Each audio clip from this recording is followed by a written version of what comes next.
August 6th, 1942, 2200 hours, aboard USS George F. Elliott. My name is James Castellano, Private First Class, 1st Battalion, 5th Marines, 1st Marine Division.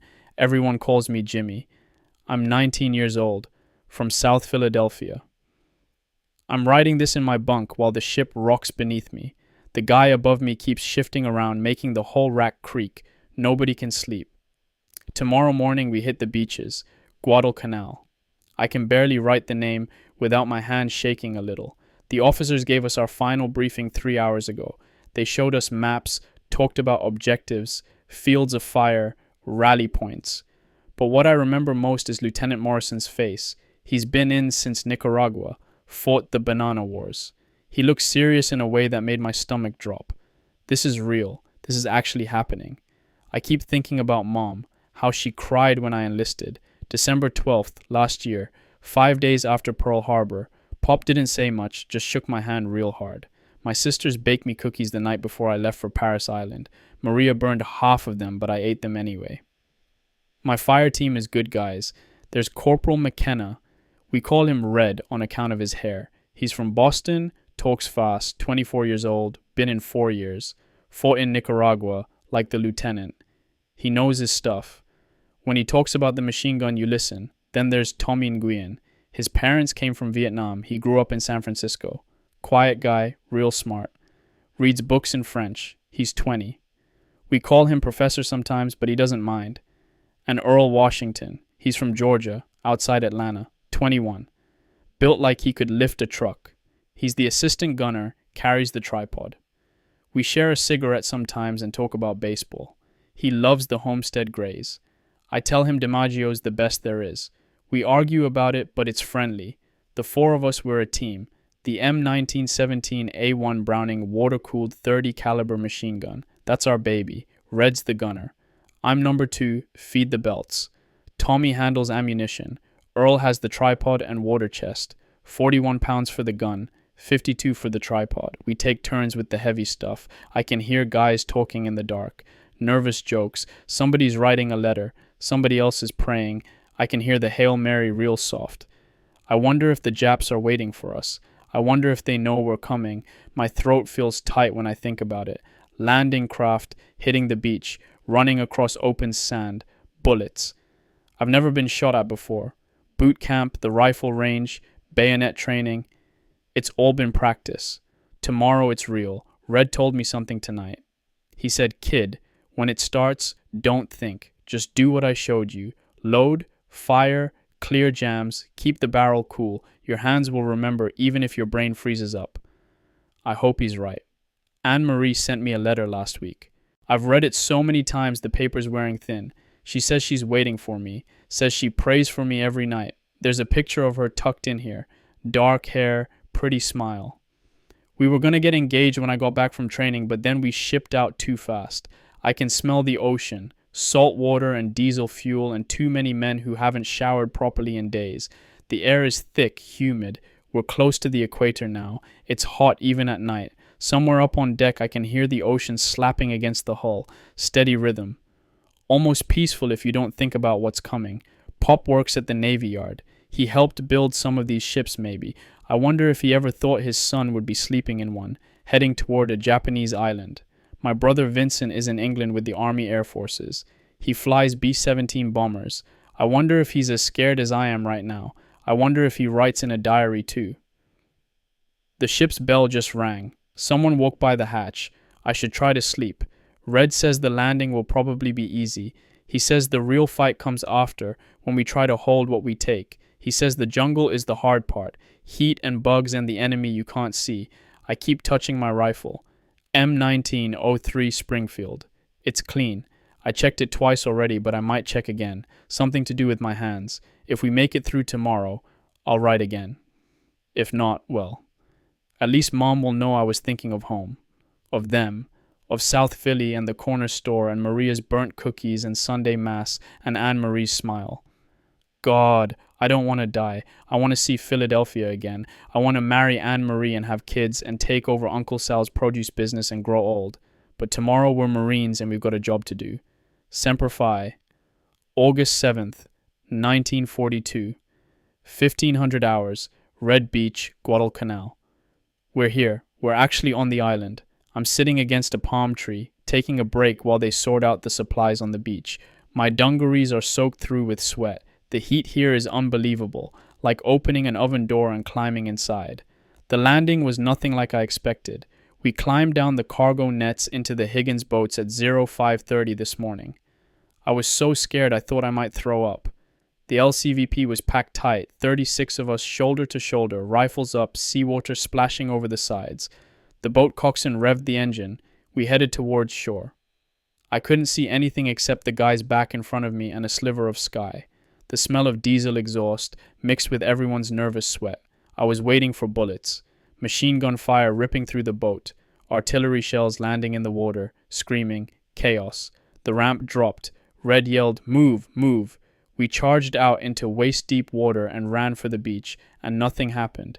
No bullets, no explosions, no Japanese soldiers. The beach was empty. We spread out in a skirmish line, rifles ready, advancing toward the tree line. My heart was pounding so hard I could feel it in my teeth, waiting for the first shot. Still nothing. The jungle swallowed us up. It's thick, dense green, so dark it's almost black in the shadows. Vines everywhere. Trees I can't even name. Weird birds making sounds I've never heard. But no Japs. We've been on the island 7 hours now, and we haven't fired a single shot. Some of the guys are joking about it. Hell of an invasion. The Japs must have heard we were coming and ran away. But Red isn't laughing. He's quiet, checking his weapons, scanning the jungle. He knows something we don't. We captured the airfield around noon. It's not even finished. The Japanese were still building it when we showed up. There are construction vehicles just abandoned, piles of supplies, rice bags stacked up. They left in a hurry. The airfield is the whole reason we're here. Henderson Field, they're calling it, named after some major who died at Midway. If we can hold this field, we can bring in our own planes, control the skies. If we can hold it. That's the part that's starting to sink in. We took the island. Now we have to keep it. I saw Lieutenant Morrison talking to the company commander. They both looked worried. I heard the words supplies and naval support. The jungle here is alive. I don't mean birds and animals, though there's plenty of that. I mean it feels like it's watching us, like it's waiting. The heat is oppressive. I've already drained my canteen twice. The water tastes like iodine. My uniform is stiff with dried salt from the seawater landing. My boots squelch when I walk. Tommy found a Japanese helmet. He's keeping it as a souvenir. There's food in the abandoned positions. Rice, canned fish, some kind of crackers. Tastes weird, but it's food. Better than sea rations. Earl is digging in with the tripod, setting up our machine gun position. We're on the perimeter of the airfield. Defensive positions facing the jungle. Red is particular about it. He wants overlapping fields of fire with the next gun position. He's measuring angles with his compass, making sure we can cover the whole sector. If they come, he says, they'll come at night. That's how they do it. If they come. I keep thinking about that. Where are they? The Japanese, I mean. Where did they go? Are they out there in the jungle watching us right now? Are they planning a counterattack? My hands smell like gun oil and insect repellent. The mosquitoes here are vicious, big as houseflies. They bite through fabric. I can see the ocean from here. It's beautiful, bright blue-green, white sand beach, like something from a postcard. Except for all the landing craft coming and going, all the supplies being unloaded, all the Marines digging foxholes and stringing barbed wire, you'd think it was paradise. But there's something wrong. I can feel it in my gut. The ship's horn just sounded. They're pulling back, the transports, taking the empty landing craft with them. We're supposed to get resupplied by ship, regular runs. Red just came over. Get some chow, kid. Then we finish this emplacement before dark. I want sandbags. I want the guns sighted in. I want range cards done. We're going to be here a while. A while. How long is a while? I miss home already. I miss regular toilets and cold beer and my own bed. I miss Mom's cooking. I miss Anne-Marie. But we're Marines. This is what we signed up for. Tomorrow we start building real defenses. Tonight we stand watch. The jungle makes so much noise. Insects clicking and buzzing. Birds calling. Things moving in the undergrowth. How are we supposed to hear the enemy coming with all that racket? Red says you learn the normal sounds. When the normal sounds stop, that's when you worry. I'll try to sleep when my watch shift is done. Not sure I can. Every sound makes me jump. We made it through the landing. That's something. Now we just have to survive everything that comes next. August 9th, 1942, 0300 hours, perimeter defense, can't sleep. My watch isn't for another hour, but I'm wide awake. Something happened, something bad. 2 nights ago, the Navy fought a battle. Savo Island, just offshore. We heard the thunder of it, saw the flashes lighting up the horizon. Thought our boys were giving the Japs hell. We were wrong. Word came down this morning. We lost. 4 cruisers sunk.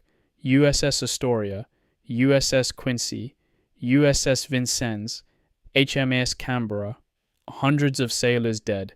The Japanese fleet sailed right through our screening force and shot us to pieces. And then they left. They could have shelled us, could have landed troops, could have wiped us out while we were still getting organized. But they didn't. They just sailed away. The guys who understand naval tactics say it doesn't make sense, say we got lucky. But now the Navy is pulling back the transports, taking the supply ships with them. We're not fully unloaded yet. Half our ammunition is still on those ships. Food, medical supplies, everything. They're leaving us here. Red put it plain this morning. Boys, we're on our own now. Whatever we got is what we got. Make it count. The mood in the company changed fast. Yesterday guys were joking, relaxed. Today everyone's quiet, checking weapons, counting ammunition, looking at the jungle differently. We're cut off. There's 15,000 of us on this island maybe, 1st Marine Division. And however many thousand Japanese are out there in the jungle we don't know. Could be more than us, could be reinforcements coming, and the Navy just left us here. I keep thinking about those sailors, burning ships, men in the water. Did they know they were our lifeline? Did they know what losing that battle meant for us? The jungle at night is terrifying. It's pitch black under the canopy. You can't see 2 feet in front of your face. Every sound could be the enemy. Every shadow could be a soldier. We're on 50% alert. Half the men sleep, half watch. 2-hour shifts. When you're on watch, you stare into that darkness until your eyes hurt, until you start seeing things that aren't there. I saw movement earlier, swore I did. Clicked my rifle's safety off, almost fired. Turned out to be a land crab, big as a dinner plate. My hands were shaking so bad after. Tommy's got the shakes too. I can see it when he smokes. The cigarette trembles. Shermum.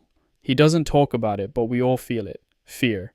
We ate captured Japanese rice for dinner, mixed it with canned fish. It's not bad, but it won't last forever. There's only so much of it. Earl found a Japanese leaflet. Propaganda.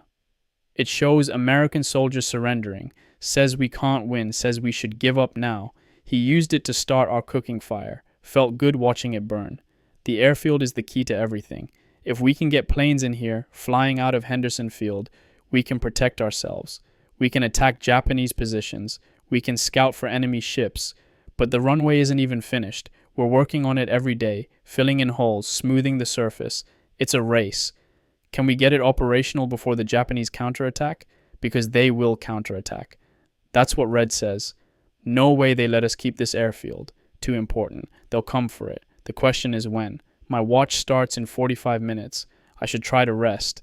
But every time I close my eyes, I see shadows moving in the jungle. I hear sounds that might be nothing or might be everything. We're Marines. We're supposed to be tough, fearless. But I'm scared. I'm really scared. What if we can't hold? What if they overrun us? What if I die here and Mom gets a telegram and Anne-Marie cries and my name ends up on a casualty list in the Philadelphia Inquirer? Stop it. Stop thinking like that. Red always says, focus on the next thing, clean your weapon, eat your chow, stand your watch, don't think about tomorrow, just get through today. One day at a time. The ocean sounds peaceful, waves on the shore. If I close my eyes and listen, I can almost pretend I'm at the Jersey Shore. Almost. Except the jungle is right behind me, full of God knows what. One day at a time. We'll make it. We have to. August 15th, 1942. 1800 hours. Henderson Field perimeter. They came today, the Japanese, not on the ground. From the sky. It was 1300 hours. I was filling sandbags, sweating buckets in the heat. Tommy was bitching about running out of cigarettes. Just another afternoon. Then someone yelled Condition Red, Air Raid. We could hear them before we saw them, that distinctive sound, twin engines with a weird rhythm. Betty Bombers, Red called them. Mitsubishi G4M. Then we saw them. 27 bombers in perfect formation, high up, silver against the blue sky, and above them zeros. Japanese fighters, 9 or 10 of them, weaving back and forth. Our Wildcats scrambled from Henderson. I counted 6 of them. F4F Grumman fighters, racing to intercept. The sound of those radial engines at full throttle, it's something you don't forget. Get in the hole! Red shoved me toward our foxhole. We piled in, 4 of us crammed in a space meant for 2. I could smell Earl's sweat, Tommy's fear, my own terror. The bombs started falling. I can't describe the sound. It's not like in the movies. It's a whistle that gets louder and louder until your whole body clenches waiting for the impact. Then the explosion. The ground jumps. Your teeth rattle. Dirt and debris rain down, one after another, walking across the airfield, hitting the runway, hitting the fuel dump.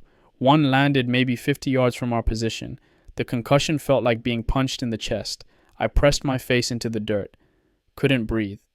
Couldn't think. Just waited to die. It felt like it lasted forever, probably 2 minutes, maybe less. Then silence. We climbed out of the hole. My ears were ringing. Everything sounded like I was underwater. The airfield was torn up, craters in the runway. One of our Wildcats was burning, must have been hit, taking off. Black smoke pouring into the sky. But our guys got some of them too. I saw 2 Bettys go down. One broke apart in the air, pieces spinning. The other went into the ocean, trailing smoke. A Zero got hit. The pilot bailed out, parachute opening. Some of the guys wanted to shoot him on the way down, but the lieutenant stopped them. He's out of the fight. Leave him. The pilot landed in the jungle. We sent a patrol. Don't know if they found him. We lost 3 men. Corporal Davis from Charlie Company. He was standing near the fuel dump when it got hit. They're still looking for all the pieces. 2 others from Support Company. I didn't know their names. My first time under aerial bombardment. My first time seeing men die. It's different than I imagined. In the movies, guys die dramatically. They give speeches. They make it mean something. Davis just ceased to exist. 1 second a person. The next second gone. That's all. I threw up after. Couldn't help it. Walked behind our position and puked up my rice ration. Tommy saw but didn't say anything. Red squeezed my shoulder. First time's always hard, kid. We spent the rest of the afternoon filling bomb craters on the runway. Got to keep it operational. More planes are coming, they say. Marine Air Group 23, the Cactus Air Force, somebody called it. Cactus is the code name for Guadalcanal. My hands are blistered from shoveling. My back aches, but it feels good to work. Keeps my mind busy. Tonight we double the watch. Intelligence says the Japanese might try a raid. Come in from the sea or through the jungle while we're disorganized. Red is teaching me how to set up final protective fires. That's where you pre-register your machine gun on specific targets. If they come, you know exactly where to shoot. He's got it all mapped out. Angles, ranges, dead zones where interlocking fire from different guns creates a killing field. It's brutal when you think about it. We're planning how to kill as many of them as efficiently as possible. But that's the job. Earl asked me earlier, "You scared?" I didn't know what to say. Yeah, I'm scared, terrified, but you can't say that, can you? Little bit, I told him. He nodded. Me too. That helped somehow. Knowing everyone's scared, we're all in this together. I wonder what Anne-Marie is doing right now. It's morning in Philadelphia probably. Is she getting ready for work? She works at a munitions factory now, making bullets. Maybe some of the bullets we have here were made by her. That's a weird thought. Is she thinking about me? Does she know I'm in combat now? The news probably doesn't say much. Marines land in Solomon Islands. Something like that. Nothing about the fear or the bombs or Davis getting blown apart. I miss her. I miss everything about home. But I'm here. This is where I am. This is what I have to do. The sun is setting. The jungle is getting dark. Our watch starts soon. Red just checked the machine gun again. He's checked it 5 times today. I asked him why. Because, he said, when they come, I want this gun to work perfect. Our lives depend on it. When they come. Not if. When. I'm trying not to think about it. One day at a time, August 19th, 1942, 2100 hours. Patrol base, Matanikau River. We left the airfield perimeter this morning. Patrol mission. B Company, reinforced. Orders are to scout the Matanikau River area, look for Japanese positions, report back. Lieutenant Morrison briefed us at 0500. He was calm, professional, went over the route, rally points, what to do if we make contact. Red translated it for us after. Keep your head down, watch your sectors, don't bunch up. We moved out at 0630. 2 columns, 20 yards between them. I'm carrying ammunition for the machine gun, belts draped over my shoulders. Heavy. Everything's heavy in this heat. The jungle is claustrophobic. Can't see more than 10, 15 feet. The canopy blocks out the sky. It's like walking through a green tunnel. Vines grab at your legs. Roots try to trip you. The heat is suffocating. We use machetes to cut through the thick spots. Each swing of the blade sounds impossibly loud, like ringing a dinner bell for every Japanese soldier on the island. Navigation is brutal. Compass bearings don't mean much when you can't see landmarks. Lieutenant has us counting paces, trying to dead reckon our position. But the jungle makes you take weird paths around obstacles, and the count gets confused. We're lost. I'm pretty sure we're lost. Nobody says it, but I can see it in the lieutenant's face. Around 1100 hours, we took a break. Found a small clearing. Posted security. I drank some water, tried to eat a K-ration cracker. Tastes like cardboard, but I'm hungry enough not to care. That's when we heard it. A single shot. High-pitched crack, different from our Springfields. A Japanese sniper. The bullet hit a tree about 6 inches from Tommy's head. Bark exploded. Tommy dropped flat. Everyone went prone. Rifles up. Scanning the jungle. Nothing. No movement. No sound except our own breathing and the jungle noise. Where? Someone whispered. Red was calm. 11 o'clock, 50 meters maybe. Up in a tree probably. Another shot. This one hit the ground near Earl. Dirt sprayed up. The lieutenant called for suppressive fire. We shot at the area where Red pointed. 30 rifles firing into the jungle. Leaves shredding. Branches falling. After 30 seconds, the lieutenant called ceasefire. Silence. We waited 5 minutes. Then 10. No more shots. Think we got him? I asked Red. Maybe. Maybe he just moved. That's how snipers work. Fire and displace. We moved out fast after that, changed direction, tried to put distance between us and that position. My heart was hammering. That was the first time someone shot at me, actually aimed at me, tried to kill me. The bullet that nearly hit Tommy, 6 inches between alive and dead, that's all. We reached the Matanikau around 1500 hours. It's not much of a river, more like a creek, brown water flowing over rocks. But the banks are steep, the jungle is thick, good defensive terrain, found signs of Japanese. Boot prints in the mud, recent, maybe this morning. Cigarette butts, Japanese tobacco, smells different than ours. Food wrappers. Lieutenant called it in on the radio. Higher up told us to observe and report. Don't engage unless necessary. So here we are, set up a patrol base about 200 meters from the river, dug shallow fighting positions, posted listening posts, and we wait. It's dark now. Can't see anything. The jungle at night, it plays tricks on you. Shadows move. Sounds echo weird. Your mind fills in the blanks with threats. I'm on watch. 2-hour shift. Tommy's sleeping a few feet away. Earl's on the other side.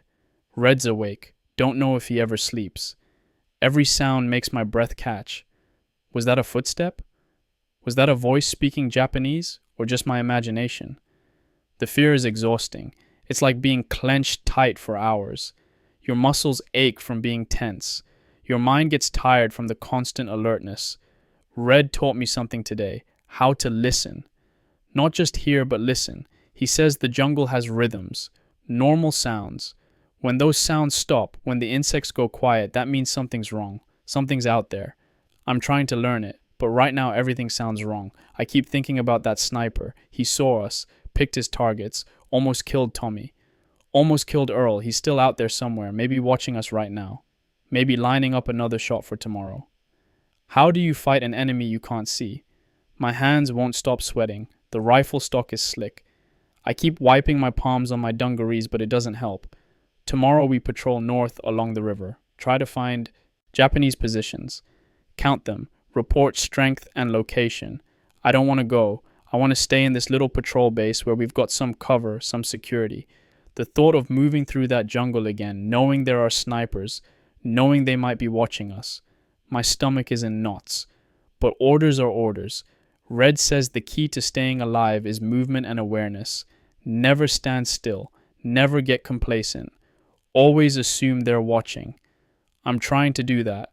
I'm trying to be a good Marine. But God, I'm scared. Anne-Marie, if you could see me now. Covered in mud. Face painted with camouflage from crushed charcoal and dirt. Hands shaking every time I think about that sniper shot. You wouldn't recognize me. I don't recognize myself. My watch ends in 43 minutes. Then I can try to sleep, if sleep comes. The jungle is never quiet, never still. It's alive and watching and waiting. We're going to die out here. No! Stop thinking like that. One day at a time. Make it to morning. Then we'll deal with morning. The mosquitoes are eating me alive. I'm covered in bites. Itching like crazy, but I can't scratch, can't move. Have to stay quiet and still. 39 minutes left on my watch. I can do this. I have to do this. Marines don't quit. Semper Fi. August 21st, 1942, 0800 hours, Tenaru River positions. They're coming. Moved here yesterday. The Tenaru River. They call it that, but it's actually the Ilu River. Somebody got the maps wrong. Doesn't matter what it's called. It's where we are. It's where we're going to fight. Intelligence says there's a Japanese force moving toward the airfield. Colonel Ichiki's regiment, maybe 900 men, coming from the east, along the coast, planning to overrun our positions and retake Henderson Field. B Company got moved here to reinforce the line. Machine gun positions along the river, defensive positions in the coconut grove. We're set up with 37mm anti-tank guns, mortars, infantry, and fighting holes. We spent all day yesterday preparing, digging in, stringing barbed wire, setting up interlocking fields of fire. Red is in his element. He positioned our gun perfectly, covering the sandbar where the river meets the ocean. If they come across there, we'll cut them down. They'll come at night, he says. That's their way. Banzai charge. All at once, trying to overwhelm us. He made us drill, load, fire, clear jams, barrel changes, over and over until we could do it in the dark blindfolded. The gun is ready, ammo laid out, water in the cooling jacket, headspace and timing checked 3 times, range cards marked with distances, final protective fires registered. We're as ready as we can be. But I can't stop shaking. This isn't like the air raid. This isn't bombs from a distance. This is going to be close, hand to hand maybe. Them trying to kill us trying to kill them. Earl is quiet. He's always cheerful, always got a joke. But not today. He's checking his rifle again and again, same as me. Tommy's writing a letter. Don't know who to. Maybe his family, maybe himself. Just writing to do something with his hands. Red's calm. He's seen combat before. Nicaragua. Fighting Sandino's rebels in the jungle. He knows what's coming. I think that's why he's calm. He's been through it and survived. I keep touching Anne-Marie's picture in my pocket. She's smiling, happy. I wonder what she's doing right now. Does she know I'm about to fight? Can she feel it somehow? Mom always said she had a sense when something was wrong with us kids. That mother's intuition thing. Is she worried right now? Is she praying for me? The sun is up. It's going to be hot today. Then tonight. Tonight they'll come. Part of me wants it to happen now. Get it over with. This waiting is torture. But part of me wants time to stop. Stay in this moment where I'm still alive. Where none of us have been hurt yet. The lieutenant came by earlier, checked our position, told us good work, said to stay alert, said we're going to give them hell. He's 25 years old. Seems ancient to me. He's responsible for 180 men. That weight. How does he carry it? Red just handed me a cigarette. I don't usually smoke much, but I took it. We shared it, passing it back and forth. Tasted like burnt tobacco and salt from our sweaty hands. But it was something to do. You'll be fine, kid, he said. Just stay with me. Do what we practiced. We'll get through this. I want to believe him. The ocean is beautiful. White sand, blue water, palm trees. It should be paradise. Instead, it's about to be a killing field. I can hear guys praying, rosaries clicking, Our Father, Hail Mary, Glory be. The words I've known since I was a kid at St. Monica's. They don't bring me comfort now. Just remind me of home. Does God care about this? Does he take sides? The Japanese are praying too, probably. To their gods. Asking for victory. Asking for protection. Who does God listen to? Father O'Brien back home always said God is on the side of the righteous. But what does that even mean? We think we're right. They think they're right. I don't know anymore. All I know is I don't want to die. I want to go home. I want to see 20 years old. I want to marry Anne-Marie and have kids and live a normal life. But tonight that might end. The waiting is the worst part. Knowing it's coming. Unable to stop it. Just waiting for darkness. Red's checking the gun again. I should help him. One more time. Load drill. Fire drill. Barrel change drill. Make it automatic. Make it muscle memory. So when the fear takes over, when the thinking stops, the body knows what to do. If you're reading this, Mom, I want you to know I tried to be brave. I tried to do my duty. I'm sorry if I wasn't good enough. Anna-Marie, I love you. I always will. Even if I don't make it back. Vincent, take care of them for me. Maria and Francesca, be good girls. Listen to Mom and Pop. I have to stop. Can't think like that. I'm going to survive this. We're going to win. I'll write tomorrow and laugh about how scared I was. That's what's going to happen. It has to be. The sun is climbing. It's getting hot. Tonight. They come tonight. God help us. August 21st, 1942. 2300 hours. Tenaru River positions. They're here. Can't write much. Hands shaking too bad. But I need to record this while I can still think. Started maybe 2 hours ago. We heard them first. Singing. Japanese voices singing in the jungle across the river. War songs maybe. Trying to scare us. Working. Then the first probes. Small groups running at the wire. Testing our defenses. We opened fire. They fell back. Quiet for maybe 20 minutes. Just listening. Watching the darkness. Then it started. I don't know how many of them. Hundreds maybe. All at once. Screaming. Banzai! Banzai! Running straight at us. No cover, no tactics, just waves of men with rifles and bayonets. Red opened up with the machine gun, the sound, the chattering roar, brass shells flying, tracer rounds streaking red into the darkness, lighting up the battlefield. I was loading belts. The belts? Hands moving on their own, belt after belt. The gun never stopped. The barrel started glowing. They kept coming, stepping over their own dead, more and more. The wire slowed them down. They got tangled. We shot them in the wire. They screamed, kept coming, mortars falling. Ours. Theirs. Hard to tell. Explosions everywhere. The 37mm guns firing. Canister shot like giant shotguns, tearing them apart. Earl was hit. Shrapnel from something. His shoulder, he's bleeding but still fighting, still feeding ammunition. Tommy got knocked down. Concussion from a near miss. He's back up. Ears bleeding but shooting. The barrel is cherry red. We did a barrel change. My hands got burned through the asbestos gloves. Blisters on my palms. Don't care. Keep firing. They broke through on our left. Charlie Company's sector. Hand-to-hand fighting. I can hear it. Screaming. Bayonets. Grenades. Red traversed the gun. Fired into them from the flank. Cut them down. Saved Charlie Company. How long has this been going on? An hour? Forever? The smell. Cordite. Blood. Shit. Fear. Death. It's overpowering. Bodies piling up in front of our position. Stacked like cordwood. And they're still coming. A grenade landed next to our position. Red grabbed it, threw it back. It exploded in the air. Shrapnel hit the sandbags. Another grenade. This one came from behind. Must have gotten around our flank. Red saw it, landed right in our position, between us. He grabbed it, tried to throw it back. It went off in his hand. Red's down.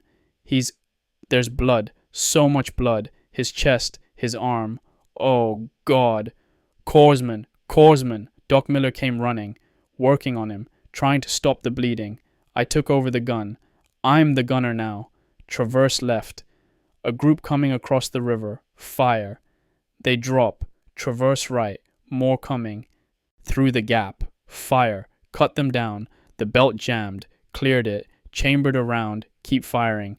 Earl is helping, loading, feeding belts. His shoulders soaked with blood, but he's still going. Tommy's on a rifle now, shooting anything that moves. Red's not moving. Doc Miller is still working on him, but he's not moving. No.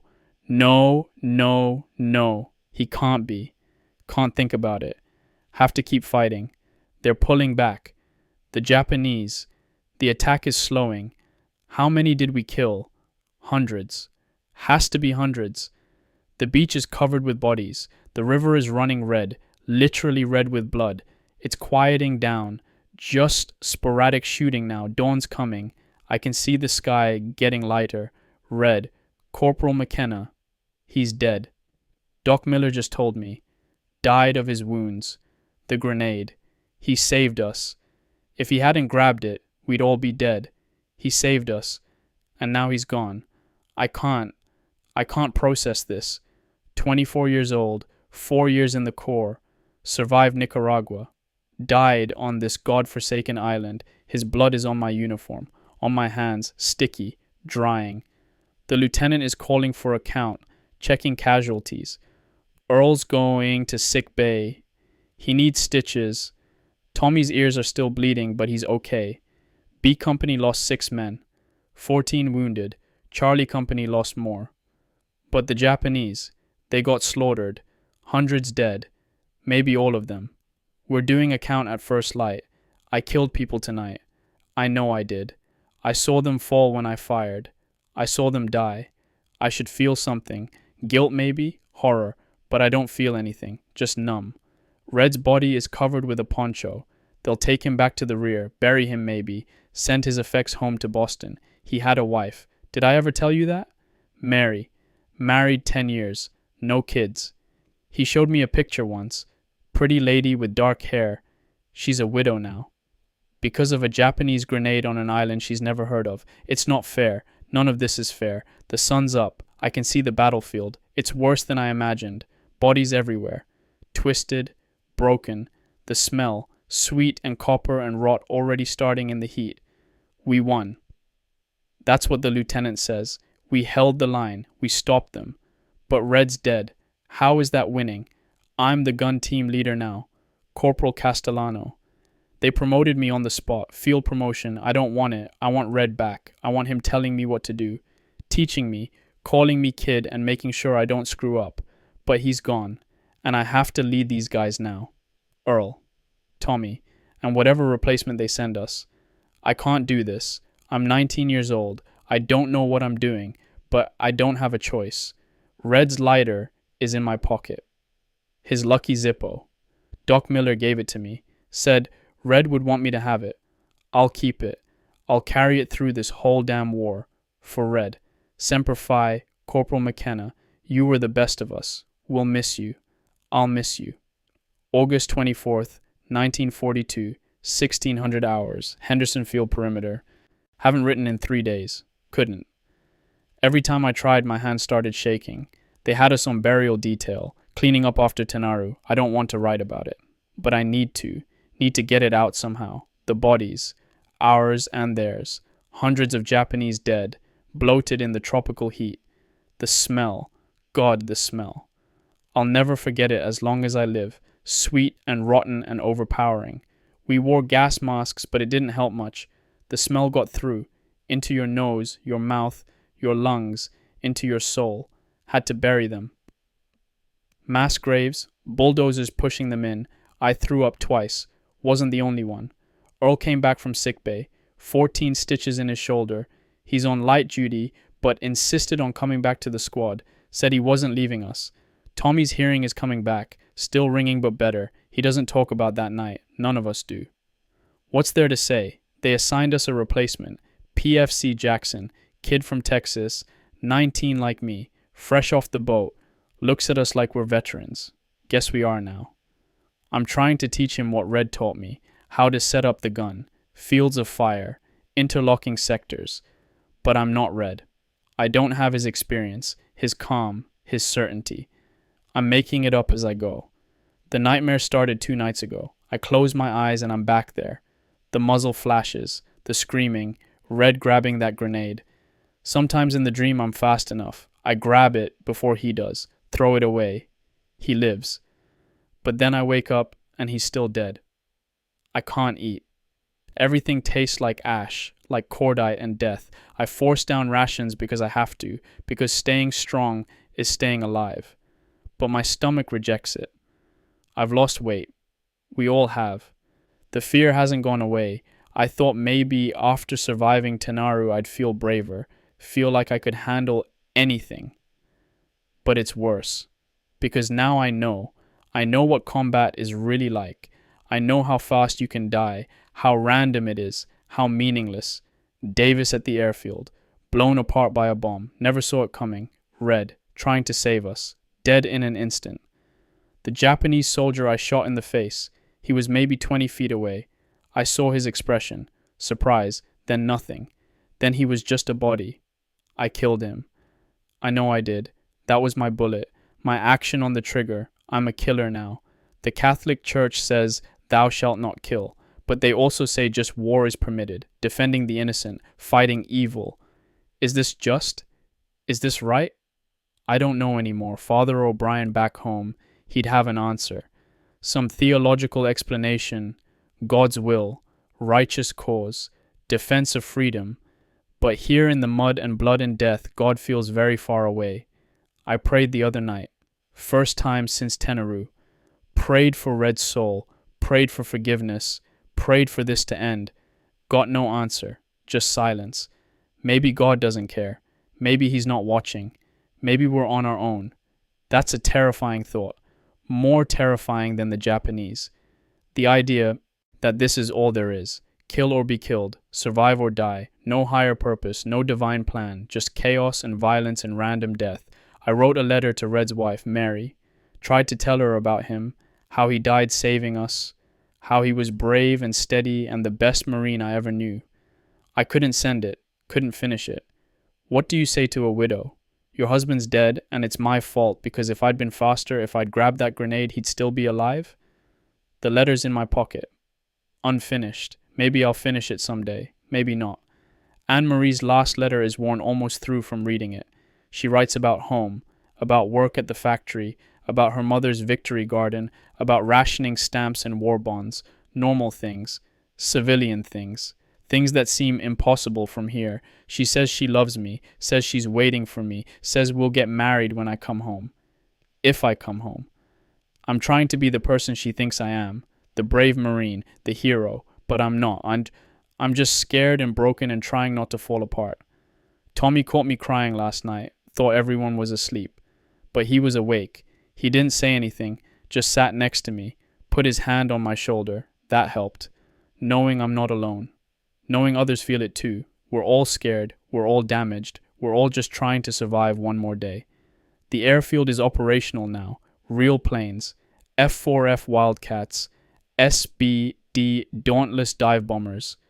Marine Air Group 23. The Cactus Air Force. They fly missions every day, attacking Japanese positions, scouting for ships, defending the island. It helps morale. Knowing we have air support. Knowing we're not completely alone. But the Japanese keep coming. Destroyers at night. The Tokyo Express. Bringing reinforcements. Shelling our positions. We call it the Rat Run. High-speed destroyer runs down the slot. New Georgia Sound. They're building up for another assault. Everyone knows it. The question is when, and can we hold? Red's lighter is in my pocket. I click it open and closed. Over and over. A nervous habit. A way to feel connected to him. He'd tell me to pull myself together. Stop wallowing. Do the job. Take care of the guys. I'm trying, Red. I'm trying, but I'm not you. I'll never be you. The best I can do is honor your memory, keep the squad alive, fight like you taught me. One day at a time, the sun is setting, another night coming, another night of fear and watching and waiting. I miss you, Red, we all do. Rest easy, Corporal, we'll take it from here. Semper Fi, September 3rd, 1942, 2100 hours. Fighting position, Henderson Field perimeter. The rain won't stop. Been raining for 3 days straight. Not gentle rain, not soft showers. Monsoon rain, sheets of water, torrents. Like the sky opened up and dumped the ocean on us. Everything's mud. The foxholes are ankle deep in water. The fighting positions are collapsing. The airfield is a swamp. Planes can barely take off. We're living in liquid, soaked through constantly. No way to dry out. Your skin gets wrinkled like you've been in a bath for hours. Then it starts to rot. Jungle rot, they call it. Fungal infection. Between your toes, in your armpits, your crotch. Anywhere skin touches skin, it itches like crazy. Burns. The skin splits open. Bleeds. No medicine for it. Doc Miller says keep it clean and dry. But how? We're never dry. Never clean. My boots are falling apart. The constant wet is rotting the leather. The soles are separating. I'm lacing them tight, but I can feel them coming apart more each day. Tommy's got it worst. His feet are covered in jungle rot, raw, bleeding. Every step hurts. But he keeps going. No choice. Can't stop. Stop and you die. The rain drums on our ponchos. Constant, relentless, drives you crazy after a while.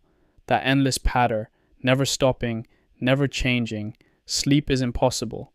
Even if you're not on watch, you can't sleep. Too wet, too cold. Yeah, cold. Despite the tropical heat, when you're soaked through and the wind blows, you shiver. My teeth chatter at night. Uncontrollable shaking, muscles clenching, burning calories just trying to stay warm. We're losing weight fast. Rations are down to 2 meals a day. Sometimes 1. The supply situation is bad. The Navy brings in what they can, but it's not enough. We're eating captured Japanese rice still. But that's running out. K rations. C rations. Hard crackers that taste like sawdust. Hash that might be meat, might be something else. Doesn't matter. You eat it because you're hungry. I'm down maybe 15 pounds since we landed. My uniform hangs loose. My belt is cinched tight as it'll go, and my pants still sag. Earl looks gaunt. Cheekbones sticking out. Eyes sunken. We all do. Skeleton men. Walking corpses. The rain is rusting everything. Weapons, equipment. Metal corrodes in days. We clean our rifles constantly. Oil them. Wipe them down. But the moisture gets in anyway. The machine gun needs constant maintenance. Every day we strip it down. Clean every part. Check for rust. Oil it. Put it back together. If that gun jams when we need it, we're dead. Jackson is learning. He's not bad. Picks things up quick. But he's still green. Still jumpy. Every sound makes him flinch. Can't blame him. I'm jumpy too. We all are. The Japanese are out there. In the jungle. Building up. Intelligence says they're bringing in thousands of troops, planning a major offensive to retake the airfield. When it comes, it'll make Tenaru look like a skirmish. And we're stuck here in the mud and rain waiting for it. Morale is low. Guys are sick. Malaria is spreading. Every day more men go down with fever, shaking and sweating and hallucinating. Quinine is scarce. The docs are rationing it. Only the worst cases get it. You have to be damn near dying to get the medicine that might save you. I saw a guy yesterday, Private Williams from Charlie Company. He'd been fighting malaria for a week, finally collapsed. They carried him to sick bay. His skin was yellow. His eyes were rolled back, shaking so hard his teeth were clicking together. I don't know if he made it. Nobody tells you. Guys just disappear, and you don't ask. Tommy's been complaining of headaches, chills. I'm watching him close. If it's malaria starting, he needs quinine before it gets bad. But where do we get it? The docks don't have enough. The supply ships don't bring enough.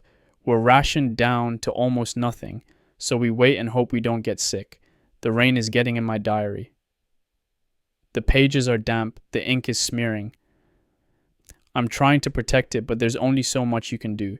If this gets too wet, if the pages fall apart, I lose everything I've written. All the memories, Red's death, Tenaru, all of it gone.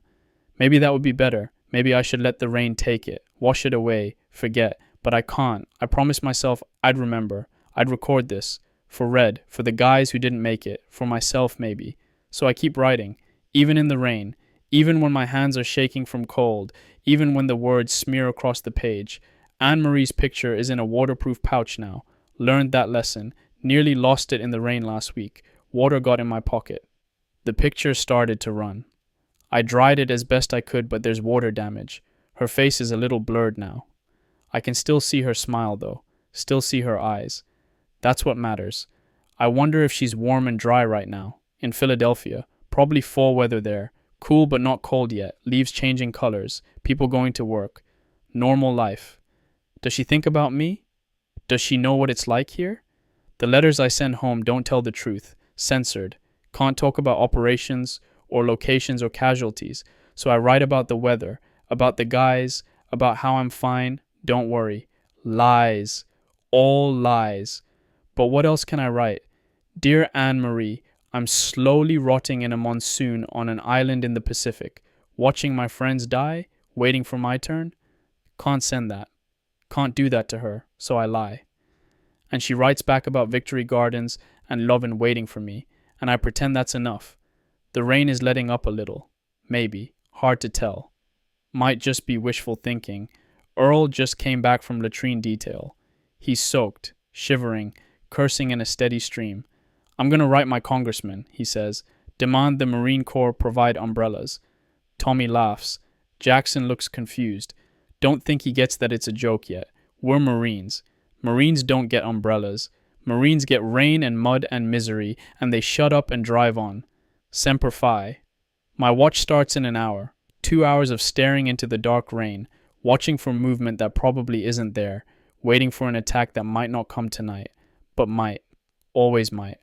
One day at a time. One miserable, wet, cold, hungry day at a time. We'll make it. We have to. The alternative is unthinkable. September 8th, 1942, 1400 hours. Aid station. Tommy's down. Malaria. He collapsed during watch last night. Just folded up and fell. Unconscious before he hit the ground. We carried him to the aid station. He was burning up. Fever had to be 104. 105. Shaking. Muttering nonsense. Didn't know where he was. Doc Miller got him on a cot. Started IV fluids. Gave him quinine. The precious quinine. I sat with him for a while. Held his hand. Talked to him even though he probably couldn't hear me. Told him about home. About getting through this. About the leave we'd take in Australia when this is over. His eyes opened once. Looked right at me. Tried to say something. Couldn't get the words out. Then his eyes rolled back and he was gone again into the fever. The doc pulled me aside. How long's he been showing symptoms? 3, 4 days maybe? Headaches? Chills? I thought it was just exhaustion.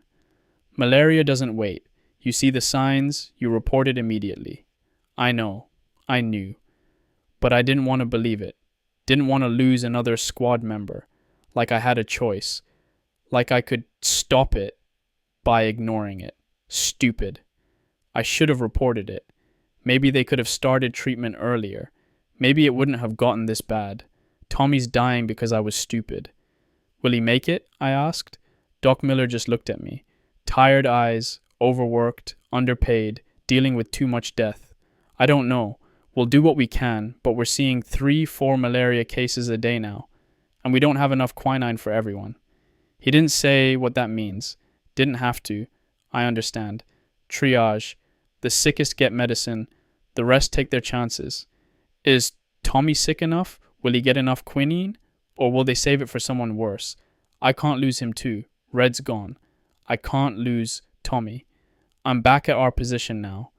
Earl and Jackson are here. I had to leave the aid station. Had to get back to the gun. Can't leave the position unmanned. But every minute I'm wondering, is he still alive? Is he getting better or worse? Earl is quiet. He knows what I'm thinking. We're all thinking it. One by one we're getting picked off. Not by bullets, not by grenades, by disease, by mosquitoes, by this island that's trying to kill us as much as the enemy is. There are maybe 40 mosquitoes in this foxhole right now. I'm not exaggerating. 40. I counted. They swarm around us constantly, biting through our uniforms, through our skin, drinking our blood, infecting us. We use repellent, but it doesn't help much. Washes off in the rain, sweats off in the heat. The mosquitoes don't care. They feed anyway. Each bite is a potential death sentence. Malaria, dengue fever, who knows what else. We're fighting two enemies, the Japanese in the jungle and the jungle itself. Not sure which one's deadlier. The rain stopped yesterday. Today the sun is out. The mud is starting to dry. Steam rises from the ground. The humidity is suffocating. Like breathing through a wet towel. The airfield is operational again. Planes taking off. Missions against Japanese positions. It's something. Makes you feel like we're fighting back. Not just sitting here taking it. But what good is it if we're all sick? If we're all dying from disease? I saw the casualty numbers. Someone left a report on the lieutenant's desk. I probably shouldn't have looked, but I did. In the month since we landed, we've lost over 200 men to disease. 200. That's more than we lost in combat. Dysentery, malaria, dengue, fungal infections gone systemic, guys just wasting away. And we're still here, still fighting, still pretending we can hold this island. How long can we keep this up? Jackson asked me earlier, Corporal, when do we get relieved? When do we go home? I didn't know what to tell him. Nobody tells us anything. We just fight and wait and hope. When we win, I said. He nodded. Believed me. Kids are trusting like that, but I don't believe it anymore. Win? What does winning even look like? We're barely surviving, barely holding on. The Japanese keep reinforcing, keep attacking, keep trying to take back this airfield, and we keep bleeding, keep dying, keep rotting in the jungle. This isn't winning, this is just not losing yet. My stomach's been bad for 3 days. Diarrhea, constant, painful. Can't be more than 10 feet from a latrine. Dysentery probably, or maybe just the bad water. The bad food, the constant stress. My guts are liquid. I've lost count of how many times I've had to run for the latrine today. Each time is agony. Cramping, burning, nothing left to come out, but you keep trying anyway. This is what war really is. Not glorious charges, not heroic stands. Just young men shitting themselves to death in the jungle, slowly wasting away, watching each other fall apart. Red would hate this. He'd hate seeing us like this. Broken down, sick, dying not from enemy action but from nature. He'd tell us to suck it up, do the job, maintain the weapon, stay sharp. I'm trying, Red, we're all trying, but it's hard, so damn hard. I need to check on Tommy, need to know if he's okay, but I can't leave the position, can't abandon the gun. Earl sees me fidgeting. Go, he says. Check on him. I've got the gun. Take Jackson. You both could use a walk. He's a good man, good Marine. I don't know what I'd do without him.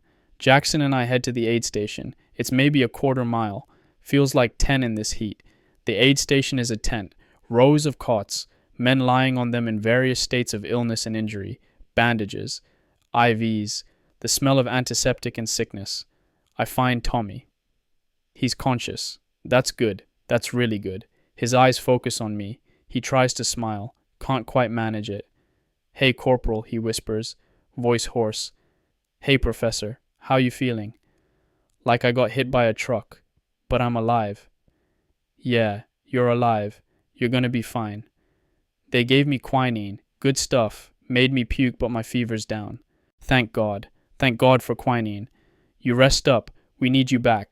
Jackson's okay, but he's not you. Tommy closes his eyes. Tell him to read more. Education is important. There he is, even half dead from malaria, still worried about education. I squeeze his hand. You tell him yourself when you get back. I will. Few more days, Doc says. Then I'm back. I hope so. I really hope so. Jackson and I walk back to our position. He's quiet, thinking probably. You scared? I ask him. He looks at me, surprised I'm asking. Yeah, all the time. Me too. Everyone is. That's normal. Really? Really. Red told me that. Fear keeps you sharp, keeps you alert.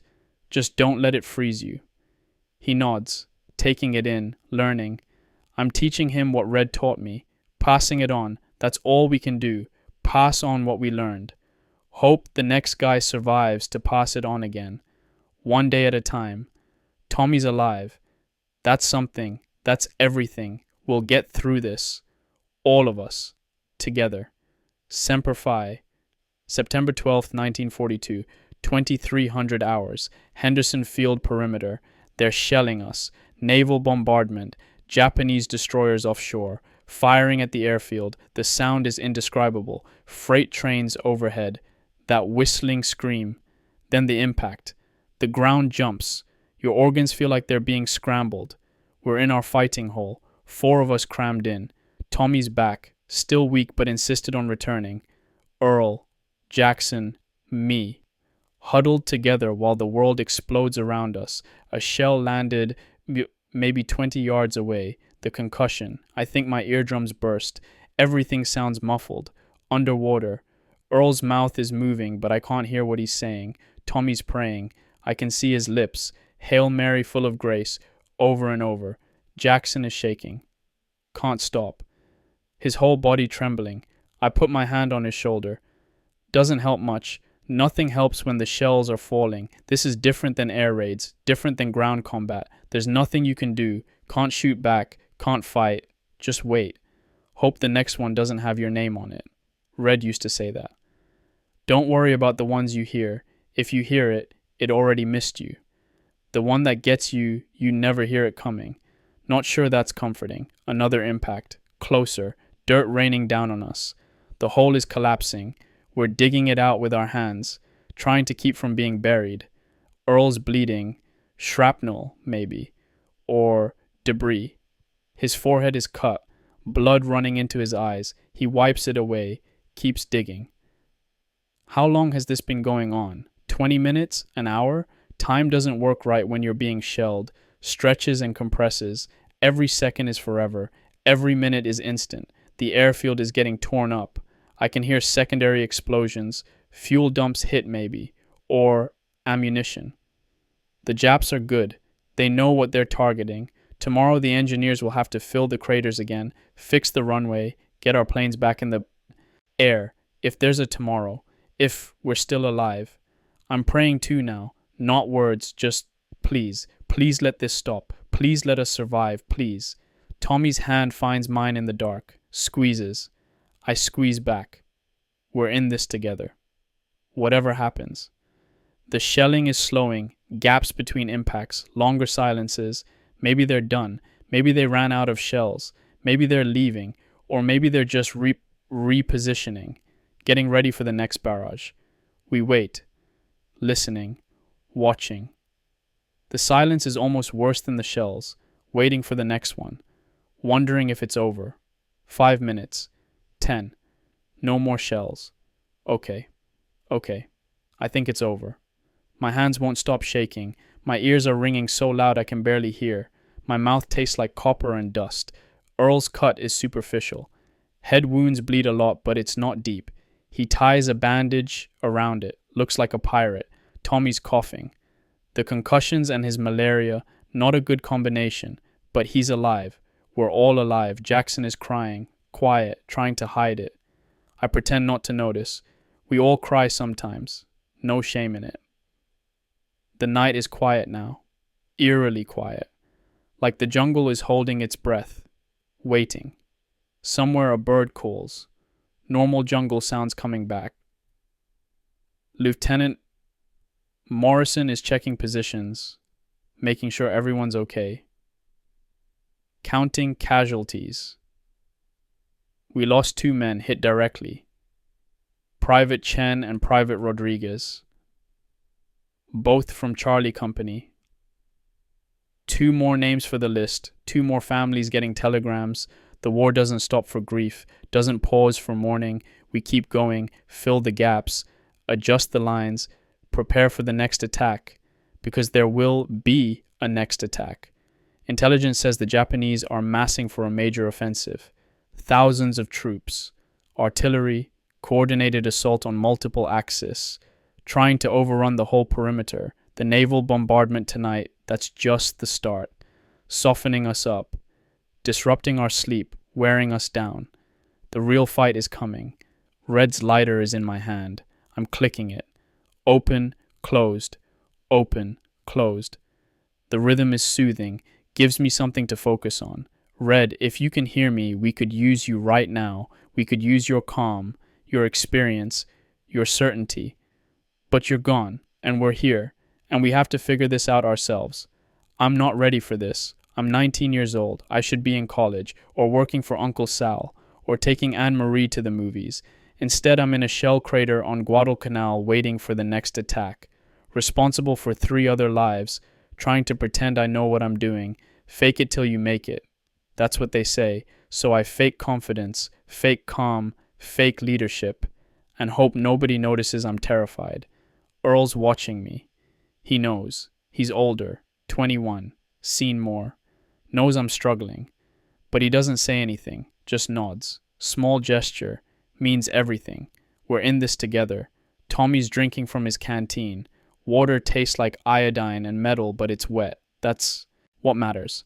Jackson is checking his rifle. Good. Stay busy. Don't think about the shells. Don't think about Chen and Rodriguez. Just check your weapon. Do the next thing. One task at a time. 1 hour at a time. 1 day at a time. That's how you survive, not thinking about the big picture. Just the next minute. Load the gun. Clean the barrel. Eat your ration. Stand your watch. Sleep when you can. Don't think about home.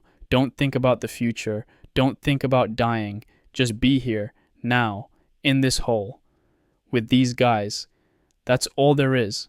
All there can be. The Tokyo Express. That's what we call those destroyer runs. Fast ships. Come in at night, shell us, deliver troops, then run away before our planes can get them at dawn. Rats running down a pipe. The slot. New Georgia Sound. Same route every time. We can't stop them. We try. Our planes, our few PT boats. But mostly we just endure.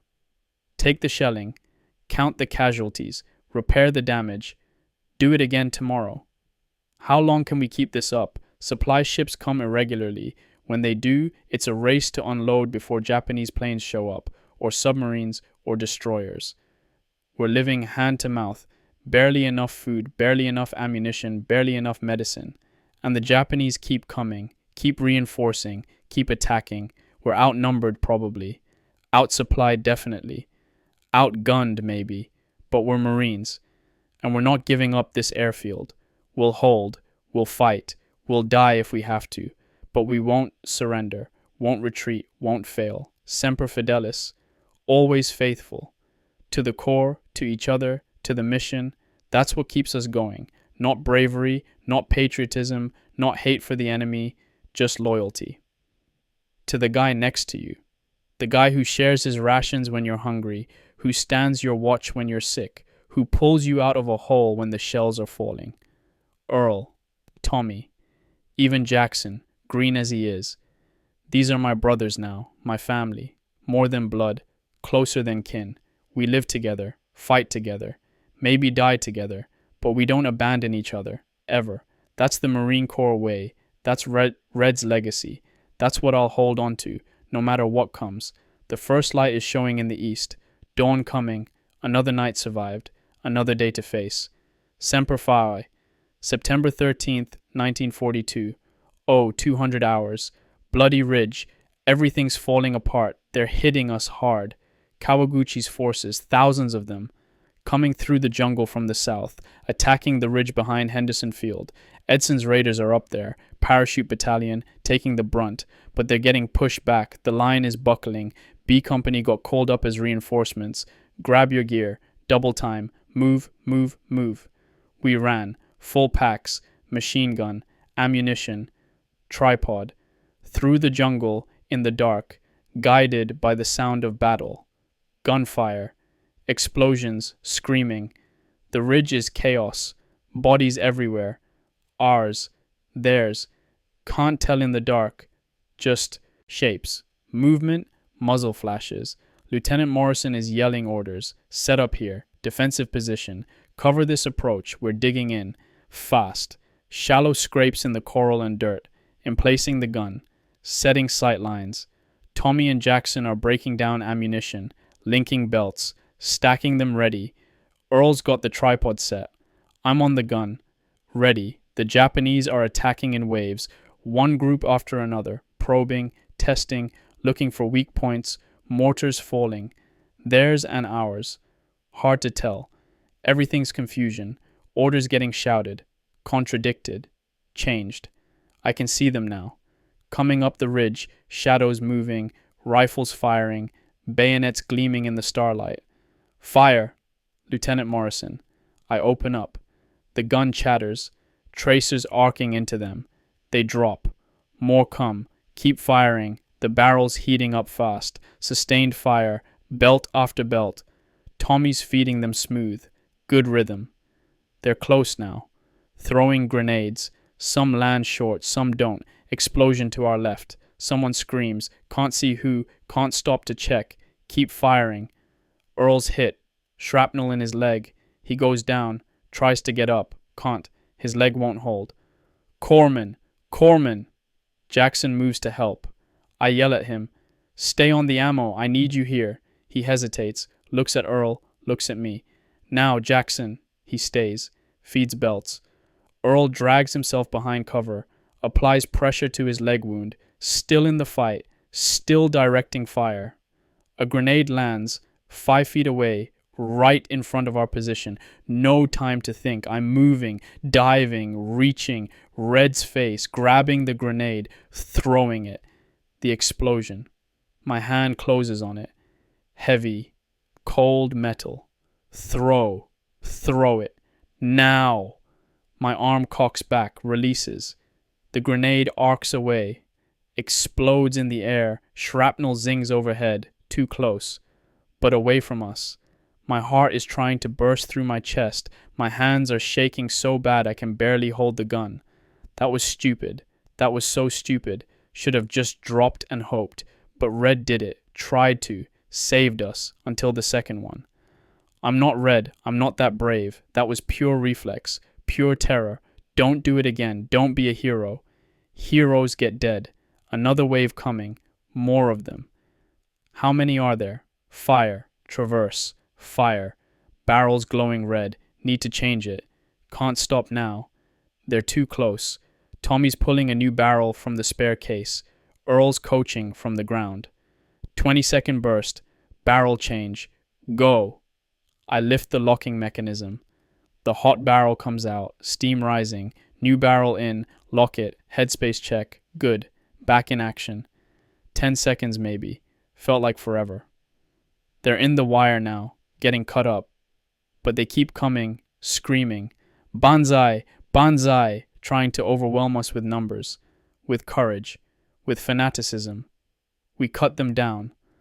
But more come. How long can we hold? The position on our right collapses. Japanese breakthrough. Hand-to-hand fighting, bayonets, knives, rifle butts.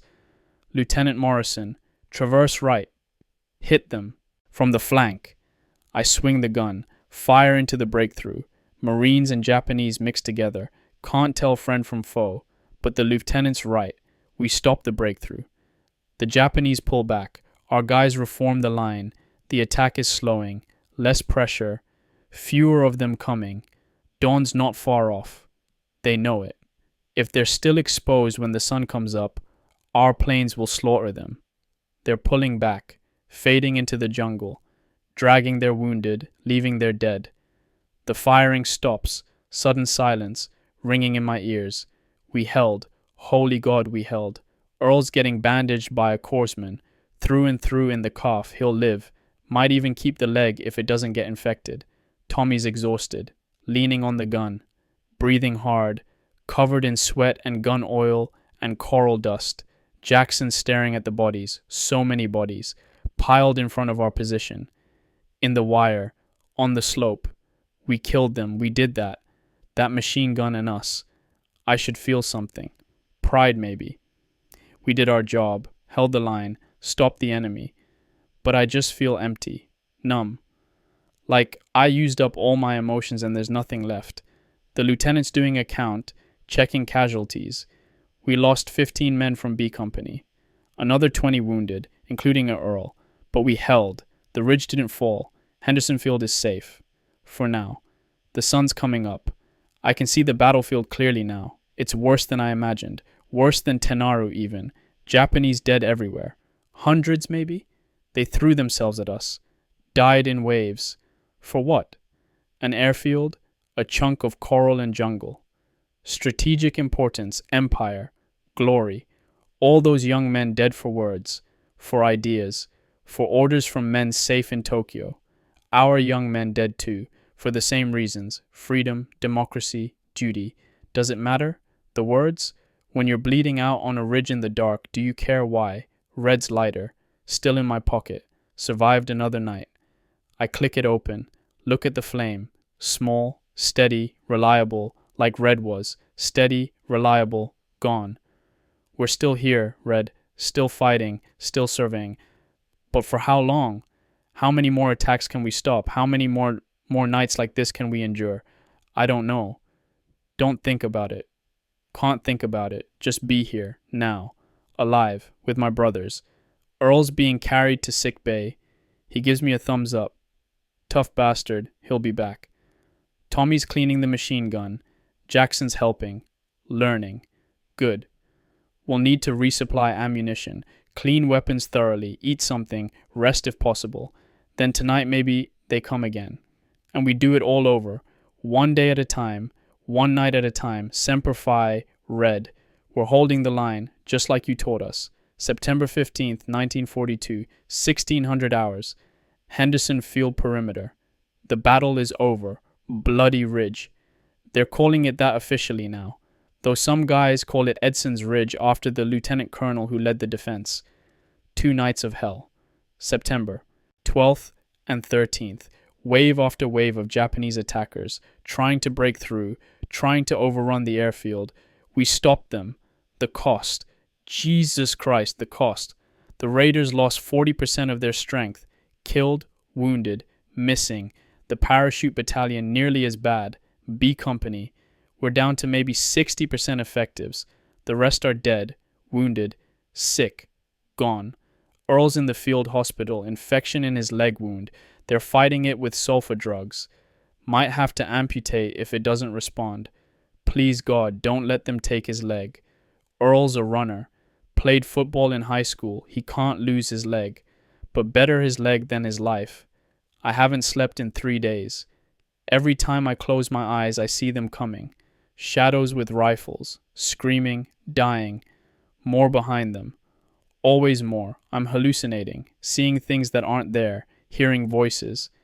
My mind is breaking down from exhaustion, but I can't sleep. When I try, the nightmares are worse than being awake. Red's death. Over and over, the grenade, him grabbing it, the explosion, his blood, then Bloody Ridge, the machine gun bucking, bodies dropping, the grenade I threw. What if I'd been a second slower? Davis at the airfield, blown apart.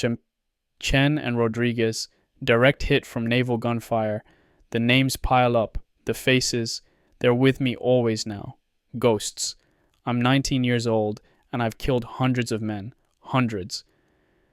I don't know the exact number. How could I? They attack, I fire, they fall, but hundreds. At least, that machine gun in me, were death incarnate. The Catholic Church, thou shalt not kill. Mortal sin, eternal damnation. But this is war. Justified war. Defense of freedom. Isn't it? Father O'Brien would say yes. Would say I'm doing my duty, fighting evil, protecting the innocent. But the men I killed, were they evil? Or were they just soldiers following orders like me, young men like me, with families, with girls waiting for them, with dreams of home? I killed them anyway. I had to. They would have killed me, killed my brothers, killed us all. But that doesn't make it right, does it? I don't know anymore. I don't know anything. Tommy sees me struggling. He doesn't talk about God much. He's Catholic too, but quiet about it. But yesterday he said something. If God is just, he said, he understands. He knows what we face. He knows our hearts, what we do here. That's between us and him. No one else can judge. I want to believe that. Want to believe God sees, God understands, God forgives, but I'm not sure I can forgive myself. The airfield is secure, for now. The Japanese pulled back, retreated into the jungle. They left their dead, hundreds of them, thousands maybe. We had burial details working for 2 days, mass graves, bulldozers pushing them in, the smell. I can't get it out of my nose, my mouth. It's in my clothes, my skin, my soul. Lieutenant Morrison called me to his position this morning. I thought I was in trouble. Maybe I screwed up during the battle. Maybe I'm getting court-martialed for something. Instead, he promoted me. Sergeant. Sergeant Castellano. You held that position, he said. Kept your head. Led your men. That's what we need. More leaders like you. I don't feel like a leader. I feel like a kid pretending, faking it, hoping nobody notices. But I said thank you. Accepted the stripes. Took the responsibility. What else could I do? Now I'm in charge of the machine gun section. 6 guns, 24 men. My responsibility. My burden. If they die, it's on me. If we fail, it's on me. I'm not ready for this. I'm not qualified. I'm not old enough, experienced enough, good enough. But none of that matters. The Corps needs sergeants. Red's dead. I'm here. I'm it. So I'll do my best. I'll lead. I'll try to keep them alive. I'll try not to fail them like I failed Red. No. Stop that. You didn't fail Red. The grenade failed Red. The war failed Red. You were just there. But I can't stop thinking. If I'd been faster. If I'd grabbed it first. If I'd thrown it sooner. He'd be alive. And I'd be dead. Would that be better? Would that be right? I don't know. Don't know anything except I'm alive and he's not and I miss him. Jackson got promoted too. Corporal? He's assistant section leader now. Learning. Growing up fast like we all are. Tommy's back on the gun, number 1 gunner, still weak from malaria, but he refuses to stay in sickbay. I'm with you guys, he said. Where you go, I go. That's brotherhood. That's the Corps. We take care of each other, no matter what. New replacements arrived yesterday. Fresh off the transports, young, scared, green. I look at them and see myself 2 months ago. Eager, patriotic, naive. They'll learn fast or they'll die. That's how it works here. I'm trying to teach them. Red's lessons. Fields of fire. Sector discipline. Weapons maintenance. All of it. But mostly I'm trying to teach them to survive. Keep your head down. Stay alert. Trust your brothers. Do the job. 1 day at a time. Supply situation is critical. We're rationed down to 2 meals a day, sometimes 1. The K rations are running out. We're eating captured Japanese food again. Rice, canned fish, whatever we can find. I've lost maybe 25 pounds since we landed. My uniform hangs on me. My ribs show. My face is gaunt. We all look like skeletons. Walking dead men, eyes sunken, skin stretched tight over bones. But we keep fighting. Keep holding this island, because if we don't, who will? The Navy. They're trying, but they can't stay. Japanese naval power is too strong, so they run in, drop supplies, run out before the enemy can engage. It's not enough. Never enough. We need food, medicine, ammunition, replacements. We need relief. We need to go home, but there is no home. Just this island, this airfield, this war. Anne-Marie's last letter is in my pocket. I've read it so many times the paper's falling apart. She writes about rationing, about bond drives, about her job at the munitions factory. She says she loves me, misses me, prays for me every night. Does she? Does she really? Or is that just what you write to a soldier? I'm becoming cynical, bitter, doubting everything. This island does that to you, strips away illusions, leaves only the raw truth. And the truth is, we're dying here, slowly, from bullets, disease, starvation, exhaustion, and nobody cares. Nobody's coming to save us. We're on our own. I hate this place. I hate this war. I hate what I've become. But I'll keep fighting, because my brothers are fighting, and I won't abandon them. Semper Fidelis. Always faithful, even unto death. Red, I'm trying to honor you, trying to lead like you did, trying to keep them alive. I hope you'd be proud. I hope wherever you are, you're at peace, Because we're not. We're in hell, and there's no end in sight. September 28th, 1942, 1200 hours. Fighting position. I'm starving. Not hungry, not peckish, starving. Actually starving to death. We're down to one meal a day now. Half rations, a few spoonfuls of rice maybe, a hardtack biscuit if we're lucky, some canned hash that might be meat, might be sawdust. That's it. That's all we get. My body is consuming itself, burning muscle for energy. My ribs stick out like a xylophone. My hip bones jut sharp. My face is a skull with skin stretched over it. I'm dizzy all the time, weak. My hands shake. My vision blurs. I can't think straight. Tommy's worse. The malaria took so much out of him, now the starvation. He's wasting away before my eyes. Jackson's young, resilient, but even he's struggling, moving slow, no energy. The whole company is falling apart, guys collapsing on work details, too weak to fight if we had to. We found a dog yesterday, wild dog, eating scraps near the garbage pit. 3 guys chased it down, killed it, butchered it, cooked it, ate it. I didn't judge. I would have done the same if I'd seen it first.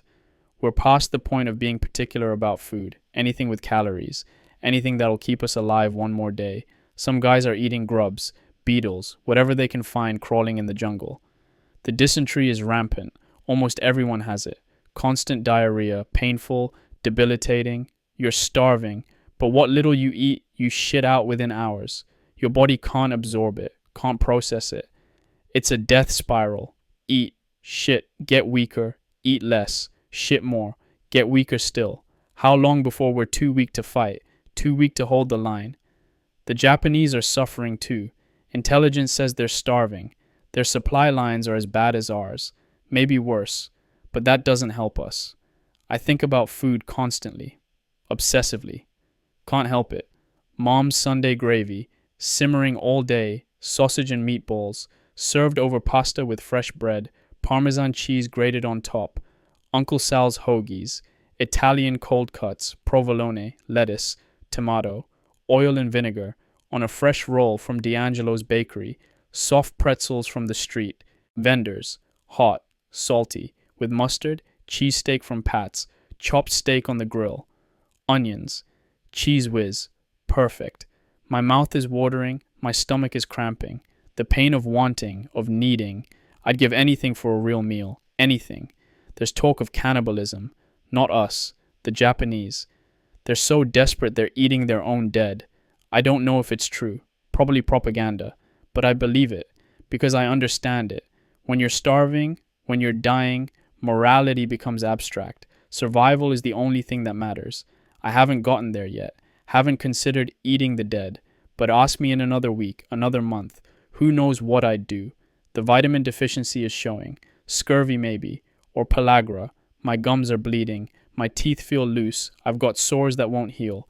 Tommy's night vision is going. Can't see in the dark. That's vitamin A deficiency. Serious. He needs food, real food, vegetables, protein. But there's nothing. Nothing but rice and hope and prayers. The airfield is still operational, barely. The planes fly missions when they can, but aviation fuel is low. Ammunition is low. Everything's low. We're barely hanging on. Word came down yesterday. The Navy's sending a supply convoy. Big one. Food, medicine, ammunition, reinforcements maybe. If it gets through, if the Japanese don't sink it first. Everyone's talking about it. What food they hope is coming. What they'll eat first. It's probably setting ourselves up for disappointment. But we can't help it. We need hope. Need something to look forward to. Because right now, there's nothing. Just hunger and pain and slow death.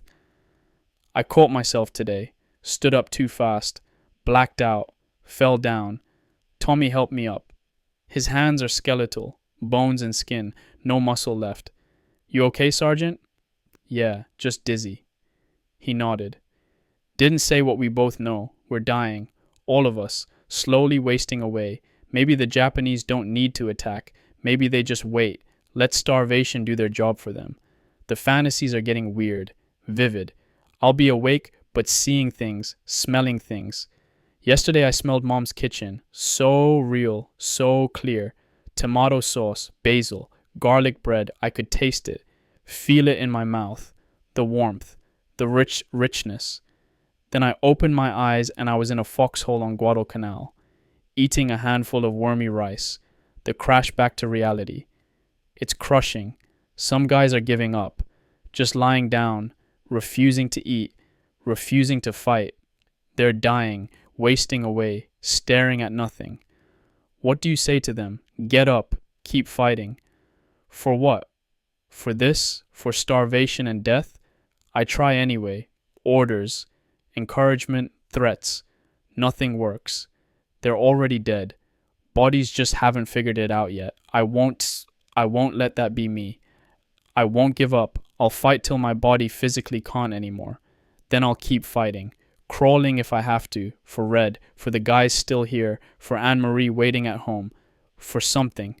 Anything. Because the alternative is unthinkable. Red's lighter. I click it. Watch the flame. Tiny bit of heat. Tiny bit of light. We're like that flame. Small. Flickering. About to go out. But still burning. Still fighting the darkness. Jackson asked me this morning, Sergeant, are we going to make it? I wanted to tell him the truth. I don't know. Probably not. We're starving to death and nobody's coming. But I couldn't. He's 18. Needs hope. Needs leadership. So I lied. Yeah, Jackson. We'll make it. Supply convoy's coming. Hold on a little longer. He believed me. Nodded. Felt better. I'm lying to them. To myself. To everyone. But lies that keep you alive are better than truth that kills you. One more day. That's all. Get through today. Tomorrow worry about tomorrow. The sun is brutal. Beating down. Sapping what little energy we have. I'm sitting in the shade. Conserving strength. Can't waste movement. Every motion burns calories we don't have. Tonight I'll stand watch. 2 hours. Staring into the jungle. Watching for an enemy who's probably as starved as we are. Then I'll try to sleep. If the hunger lets me. If the dreams don't come. Red, if you're looking down, send us food, send us help, send us something. We're not gonna last much longer. Semper Fi. Even starving, even dying, still faithful, till the end. October 11th, 1942, 1900 hours. Henderson Field perimeter. The supply convoy got through. I don't believe it. Can't believe it. But it's real. Ships anchored offshore this morning. Landing craft bringing supplies. Crates and crates. Food. Real food. Fresh rations. Canned goods. Flour. Sugar. Coffee. Coffee. I had coffee today. Real coffee. Hot black. No sugar because I wanted to taste it pure. It was the best thing I've ever tasted in my life. Better than mom's cooking. Better than anything. Just coffee. Simple. Perfect. Heavenly. And food. We had 2 meals today. 2 full meals. Not starvation rations. Real portions. Beans and franks from a can. Hash. Crackers. Even some canned fruit. Peaches. Sweet and syrupy and perfect. I ate slow, savoring every bite. Afraid if I ate too fast, I'd vomit. Stomach shrunk so much after weeks of starvation. Tommy cried when he ate. Just sat there with tears running down his face, eating peaches, crying. Jackson laughed, couldn't stop laughing. Hysterical relief. Earl's back from the hospital, kept his leg. Infection cleared up, still limping but mobile. He ate 3 helpings, said it was better than his mama's cooking. Though he'd never tell her that. The whole company is different. Energy, morale, hope. It's amazing what real food does. We're still emaciated, still weak, but we're not dying anymore. Not from starvation anyway. The supply convoy brought news too. Naval victory, Cape Esperance. We sank Japanese ships, protected the convoy. The Navy came through. Actually came through. Maybe we're not abandoned after all. Maybe they're still fighting for us, still trying to support us. It changes things. Psychologically, knowing we're not alone, knowing people care, people are trying. We got mail too, first mail in weeks, 3 letters from Anne-Marie. I read them over and over. Her handwriting, her words, her love. She's waiting. She's praying. She believes I'll come home. I hope she's right. 1 letter from Mom. Pop's working double shifts at the Navy Yard, building ships to fight the war. My sisters are doing well. Maria's in high school now. Francesca is growing like a weed. Vincent's still flying missions over Europe. Still alive. Still fighting. We're all fighting. all doing our part. Mom says she's proud of me, says she prays for me every night, says Father O'Brien mentions me in Mass. The whole neighborhood knows where I am now. Guadalcanal's in the papers. The first offensive, the first victory. We're famous. Heroes. If they only knew. But it feels good to know people care. Know they're thinking about us, praying for us. The new supplies included medicine, quinine, sulfa drugs, bandages, proper medical equipment. The sick bay is treating everyone they can. Malaria patients getting full courses of quinine, infections getting cleaned and dressed properly. Tommy's getting vitamin supplements. His night vision should recover. Earl's leg wound is healing clean. Even my scurvy symptoms are improving. Fresh vitamin sour on cantu shantan fruit. We're recovering. Physically at least. The mental scars, the memories, the nightmares. Those don't heal as easy. But for today, for right now, I feel almost human again. Full stomach, hot coffee, letters from home, small mercies. But they mean everything. The Japanese are quiet tonight. No shelling, no attacks, just the normal jungle sounds. Maybe they're hurting as bad as we were. Maybe their supply situation is worse. Maybe they're falling apart too. Or maybe they're planning, building up, getting ready for another big push. Either way, we're ready now. Fed, supplied, armed. Let them come. We'll stop them. Like we stopped them at Tenaru. Like we stopped them at Bloody Ridge. This is our island now. Our airfield. Our home. We've bled for it. Died for it. Starved for it. We're not giving it up. Red would be proud. Looking down from wherever Marines go when they die. Seeing us still fighting. Still holding the line. I'm wearing his stripes now. Sergeant. Leading his squad. Following his example. I hope I'm doing it right. The lighter clicks in my hand. Open. Close. Open it. Close. Red's rhythm. His habit. Now mine. Connecting me to him. To his memory. To everything he taught me. I won't forget. Won't ever forget. Tommy's cleaning the machine gun. Jackson's organizing ammunition. Earl's checking sector assignments. We're a team. Damaged. Scarred.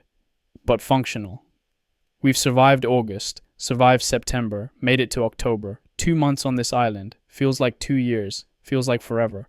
How much longer? How long till relief? Till we can leave? Nobody knows. Nobody tells us. So we focus on today. On the next mission, the next watch, the next meal, one day at a time. That's all we can control, all we can manage. And today was a good day, a rare good day. Food, mail, hope.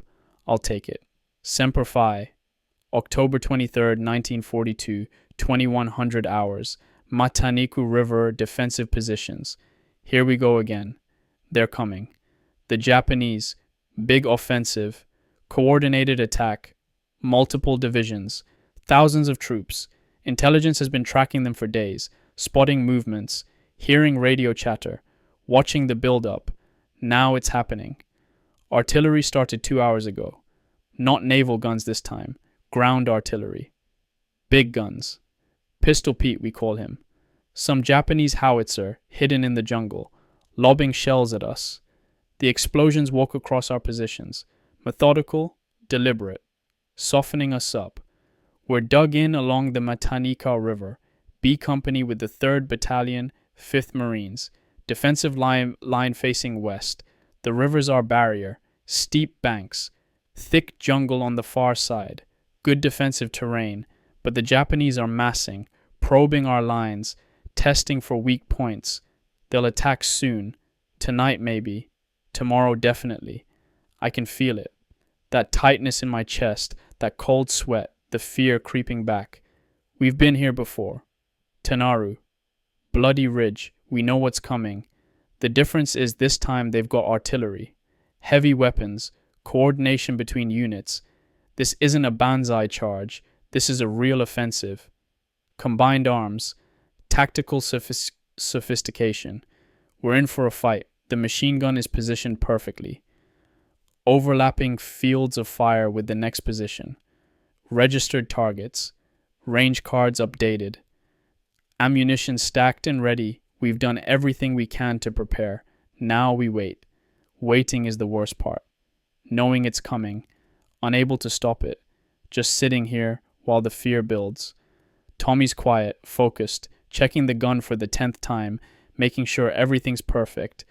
Earl's on the radio, checking in with the other positions, making sure everyone's ready, everyone's coordinated. Jackson's young, still scared, but he's been through enough now. He knows the drill. Load belts, feed the gun, keep your head down. We're not rookies anymore. We're veterans, blooded, tested. But that doesn't make it easier. If anything, it's harder, because we know what's coming. We've seen it, we've lived it, and we know some of us won't survive. The artillery is picking up. More rounds, faster tempo. They're preparing for the assault. Our own artillery is firing back. Counter battery, trying to knock out Pistol Pete, trying to disrupt their assembly areas. The sound is constant. Thunder rolling across the valley, shaking the ground, rattling your bones. I'm riding by flashlight. Shielded, hidden, can't show light. Don't want to draw fire, but I need to write. Need to record this. In case something happens. If I don't make it. If this is the end, I want someone to know. I was here. I fought. I tried. Anne-Marie, if you ever read this, I love you. I always have. You were the best part of my life. Mom. Pop. I tried to make you proud. Tried to be brave. I'm sorry if I wasn't good enough. Maria. Francesca. Be good. Live full lives. Don't waste time. Don't take anything for granted. Vincent. Take care of them. You're the man of the family now. I'm counting on you. Red. Tommy. Earl. Jackson. All the guys from B Company. You're my brothers. My family. I'd die for you. Maybe I will tonight. If so, I'm honored to have served with you. To whoever finds this diary, this is what it was like. The fear, the courage, the horror, the brotherhood. This is war. Real war. Not movies, not glory, just young men trying to survive, trying to do their duty, trying to stay human in inhuman circumstances. Remember us. Remember what we did here. The artillery just stopped. Sudden silence. Eerie. That means they're coming. Lieutenant Morrison is moving down the line, checking positions. Last words of encouragement. Steady, Marines. Hold your fire till they're close. Make every round count. We've got this. His voice is calm, confident. Even if he doesn't feel it, he projects it. That's leadership. I try to do the same. Look at my guys. Tommy, Earl, Jackson. We've been through worse. Tenaru, Bloody Ridge. We held then. We'll hold now. They nod. Grip their weapons tighter. We're ready. Here they come. October 25th, 1942. 0800 hours. Matanikau River positions. Still alive. Barely. 2 days, 2 nights, constant fighting, wave after wave. They keep coming and we keep stopping them. I don't know how we're still here. The first attack came October 23rd, just after midnight. They hit us hard, coordinated assault across multiple points, trying to force the river crossing. We opened up with everything. Machine guns, rifles, mortars, artillery support from our own guns. The river ran red, literally. You could see it in the muzzle flashes, blood mixing with water, bodies floating downstream, but they kept coming. They got across in some places, hand-to-hand fighting, bayonets, grenades, close and brutal. Tommy took a bayonet thrust, parried it with his rifle, smashed the Japanese soldier's face with his rifle butt, kept fighting. Earl's wounded again, different leg this time, shrapnel from a grenade. He's still here, still fighting, refusing to leave his gun. Jackson killed his first man up close. Japanese soldier made it to our position. Jackson shot him point blank. 3 rounds center mass. The look on Jackson's face after. Shock. Horror. Realization. I've seen that look before. In the mirror after Tenaru. Welcome to hell, kid. The attacks came in waves all through the night. An hour of fighting. 30 minutes of quiet. Then another wave. They're trying to exhaust us. Break us down. Make us too tired to fight. It's working. I'm beyond exhausted. running on adrenaline and fear. My hands won't stop shaking, my vision is blurry, I can't think straight. But I keep fighting, keep loading, keep firing. The machine gun barrel has been changed 6 times. 6 times. It's glowing red constantly. We're going through ammunition at an insane rate, but we have to. If that gun stops, the line collapses. Dawn came, October 24th. The attack slowed during daylight. Our planes hit their positions in the jungle, strafing, bombing, buying us time. We tried to rest, tried to eat, tried to reload and resupply. But there's no real rest. You're always on edge, always waiting for the next attack. Night fell again. October 24th to 25th.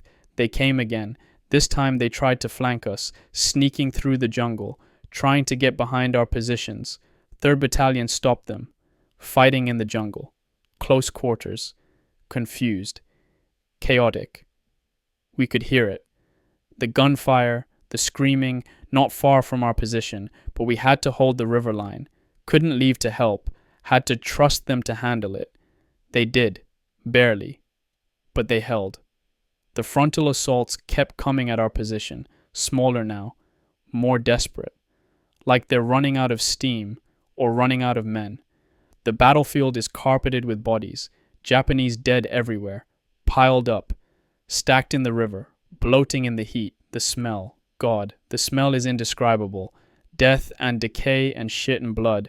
We're living in it, breathing it, tasting it, can't escape it. My uniform is soaked with blood, not all of it mine, splatter from nearby impacts, from hand-to-hand fighting, from the general carnage. I look down at my hands. They're black with gun oil and blood and grime. I can't remember the last time they were clean. Tommy's wound is superficial. The bayonet sliced his forearm but didn't hit anything vital. Duck patched it up. He keeps fighting. Earl's leg wound is worse. He needs proper treatment, but he refuses to leave. Says he's staying till it's over. Stubborn bastard. Going to get himself killed. But I understand. You don't leave your brothers. Not while they're still fighting. We're all wounded in some way.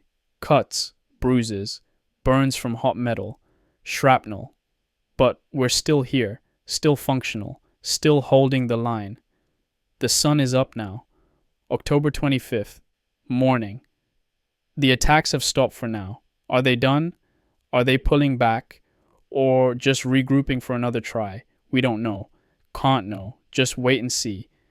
The lieutenant says intelligence reports they've taken massive casualties. Maybe 50% losses, maybe more. We hurt them bad. But at what cost?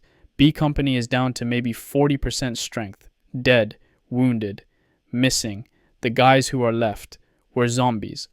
Omds. Hollow-eyed, mechanical, moving on instinct. How much more can we take? Jackson is sitting against a tree, staring at nothing, his rifle across his lap. He hasn't said a word in 6 hours.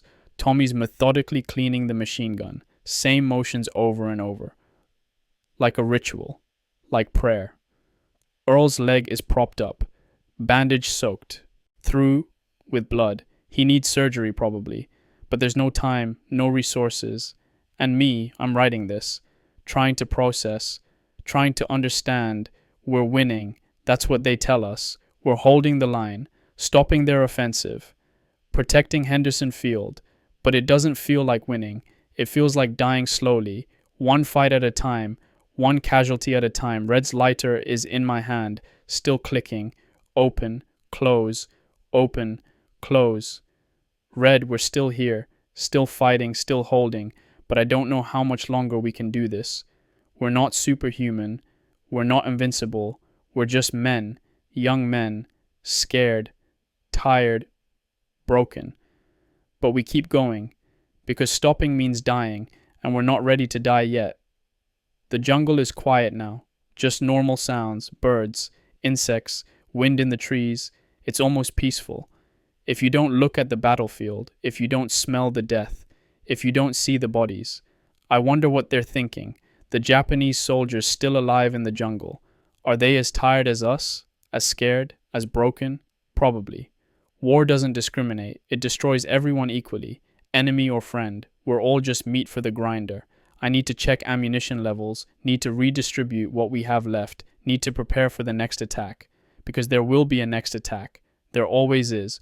one more fight, one more stand, one more night of horror. But today, right now, this moment, we're alive. And that's something, that's everything. Semper Fi, October 27th, 1942. 1600 hours, Henderson Field perimeter. It's over. The offensive is broken. The Japanese pulled back, retreated into the jungle. We won. We actually won. The cost. Jesus Christ, the cost.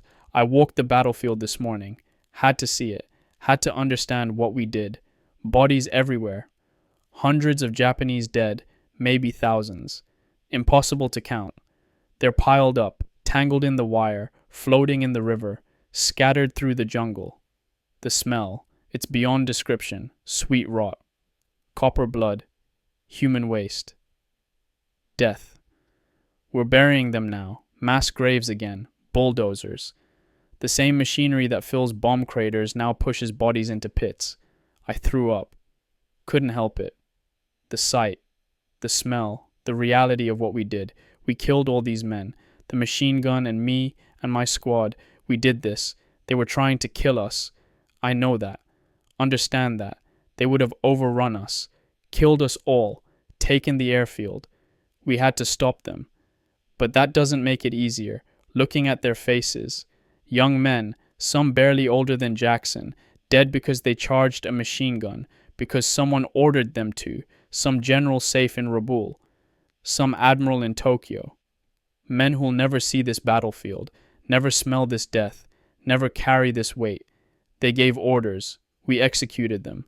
Both sides, following orders, killing each other. For what? An airfield, a strategic position, words on a map, worth all this death? I don't know anymore. B Company lost 32 men, killed in action, another 48 wounded. That's out of a company of 180. We're barely functional. Barely a company anymore. Just a collection of survivors. Tommy's okay. His arm wound is healing. He'll have a scar, but he'll live. Earl finally went to sickbay. His leg was infected. Badly. They had to cut out the necrotic tissue, pack it with gauze. He'll be out for weeks. Maybe months. Jackson is different. Changed. The innocence is gone. He's seen too much, done too much, killed too much. He looks like we do now.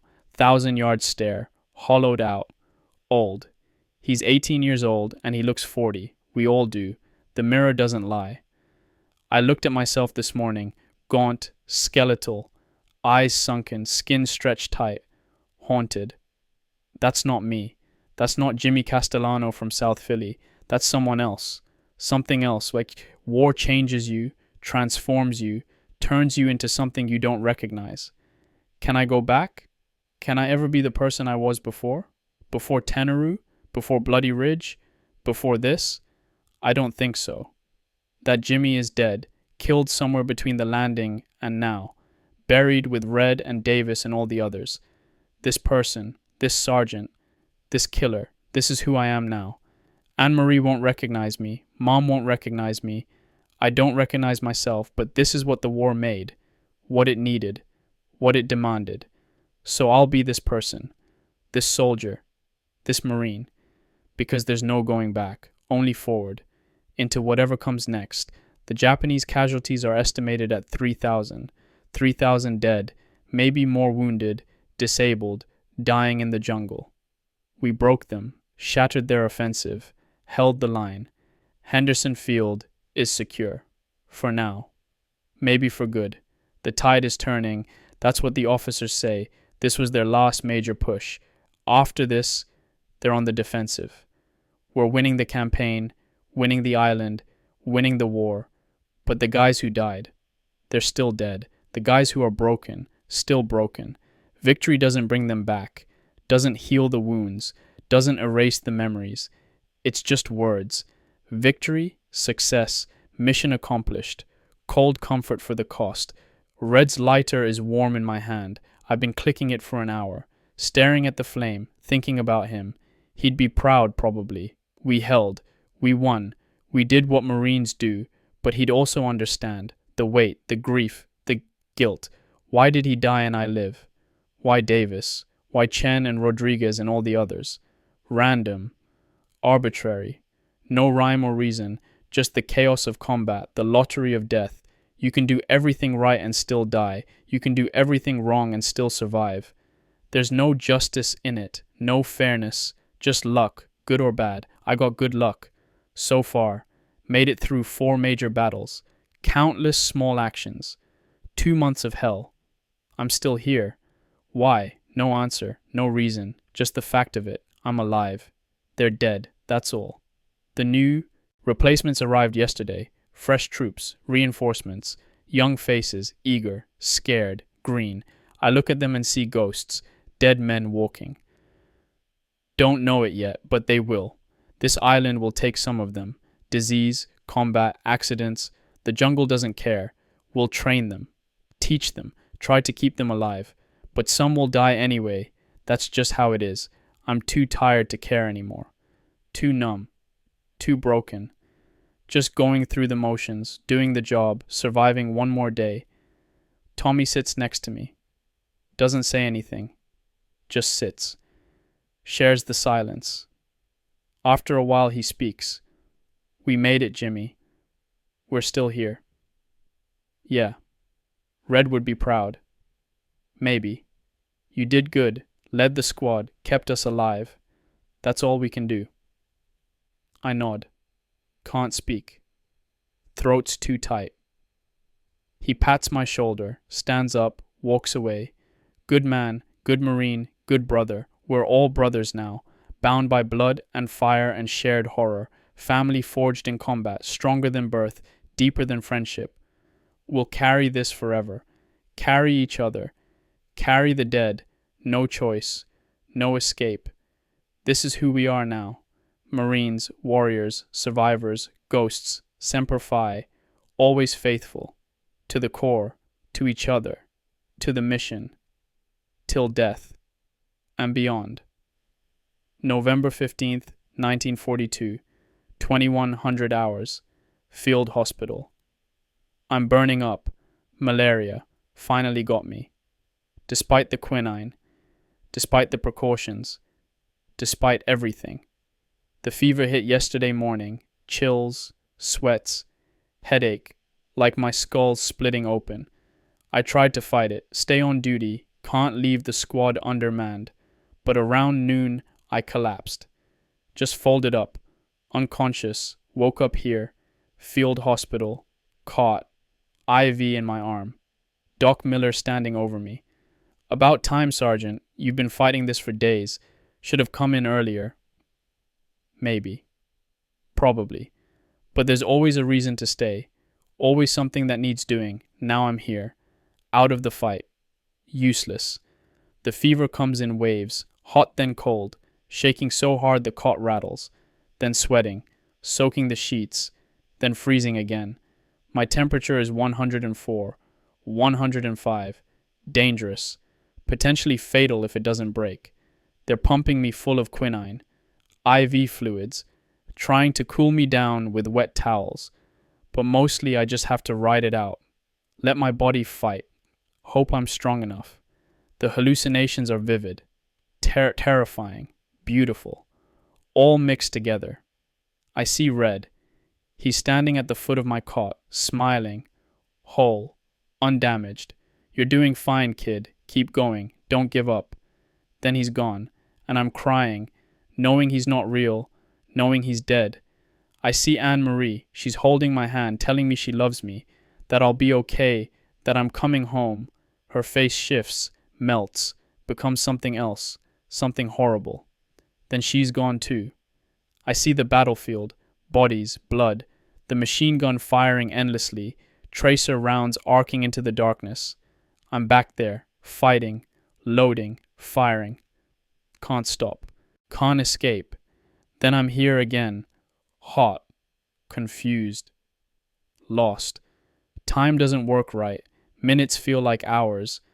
Hours pass in seconds. Day, night, all blurring together. Tommy visited, I think, or I dreamed it.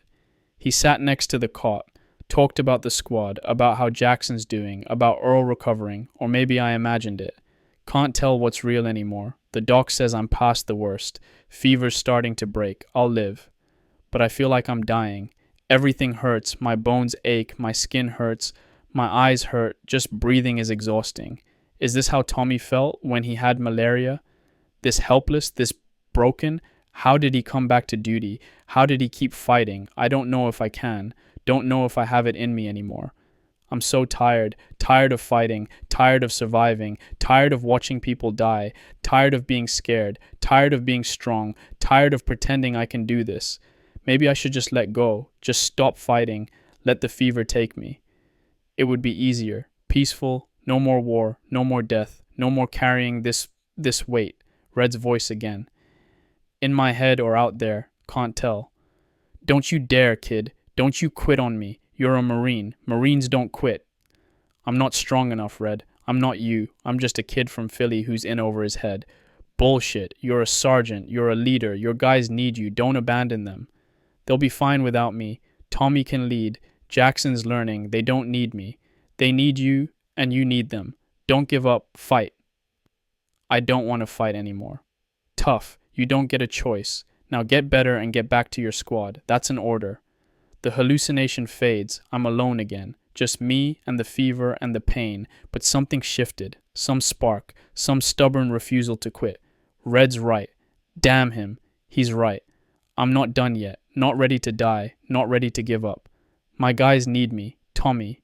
Jackson. Earl when he gets back. The replacements who need training. They need leadership. Need someone who's been through it. Who can teach them. Keep them alive. That's me. Whether I like it or not, whether I'm ready or not. So I'll fight. I'll beat this fever. I'll go back. Not because I'm brave, not because I want to, but because it's my duty, my responsibility, my burden. Semper Fi.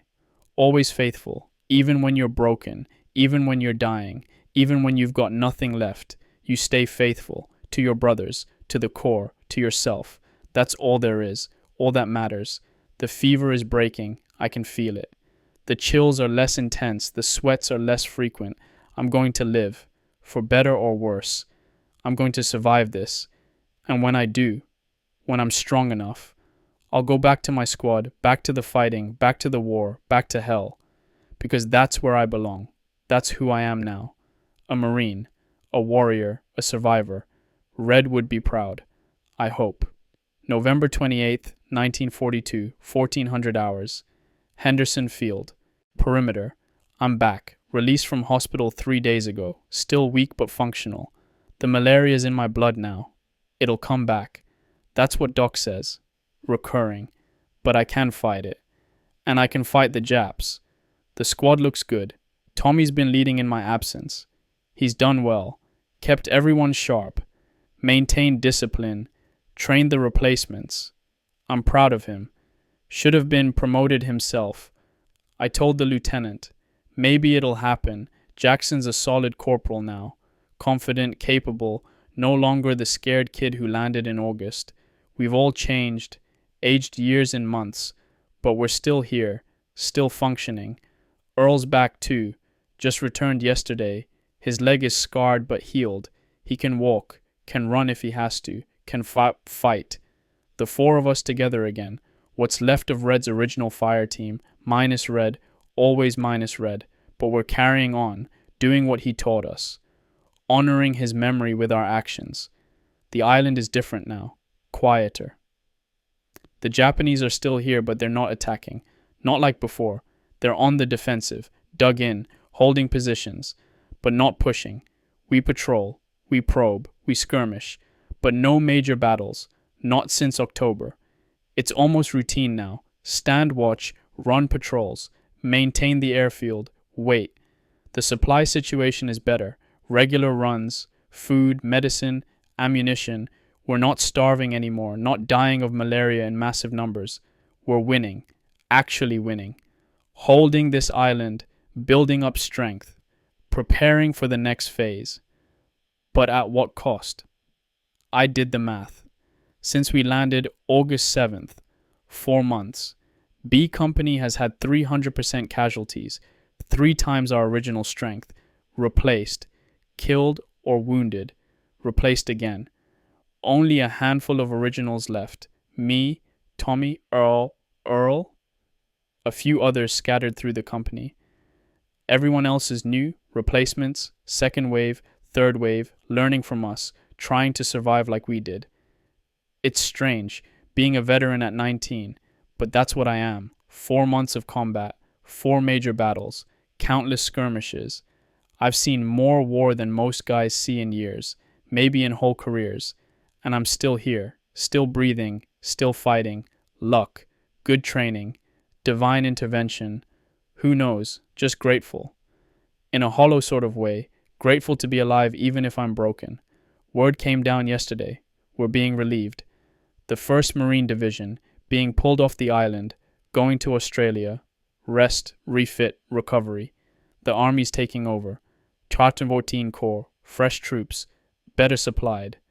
They'll hold Guadalcanal, finish the job, and we get to leave. I should be happy, ecstatic. We're getting out, getting away from this hell. But I feel nothing, just numbness. Like I used up all my emotions already, got none left. Tommy's excited, talking about Australia, hot showers, real beds, cold beer, women. Earl's making jokes, planning his first leave, all the trouble he's going to get into. Jackson's quiet, thoughtful. I think he feels like I do. This island broke something in us. Can't put it back together just by leaving. But we're going.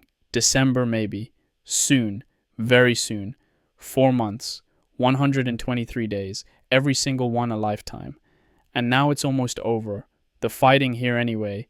There's still a war. Still battles to come. We'll get 30 days in Australia maybe. Then back to it. Another island. Another campaign. Another hell. But for now, for these last few weeks, we just have to survive, stay alert, don't get killed at the end. That would be the worst irony, making it through Tenerife, through Bloody Ridge, through the October offensive, only to die in some meaningless skirmish days before evacuation. Can't let that happen. Won't let that happen. We'll be careful, we'll be smart, we'll make it out, all of us, together. Red's lighter clicks in my hand. Habit now. Comfort. Connection to him and to everything we've been through. Red, we're leaving your island. Leaving you behind. I'm sorry for that, but we'll carry you with us. Your memory, your lessons, your sacrifice. You'll never be forgotten. Not by me. Not by any of us. I promise you that. We'll survive this war. We'll go home. We'll tell your story. We'll make sure people remember what happened here. What you did. What we all did. Guadalcanal. The first offensive. The turning point. We were here. We fought. We won at terrible cost, but we won. And you were part of that, Red. Your courage. Your leadership. Your sacrifice. It mattered. It all mattered. The sun is setting. Another day down. Another night coming. But this night feels different. Lighter somehow.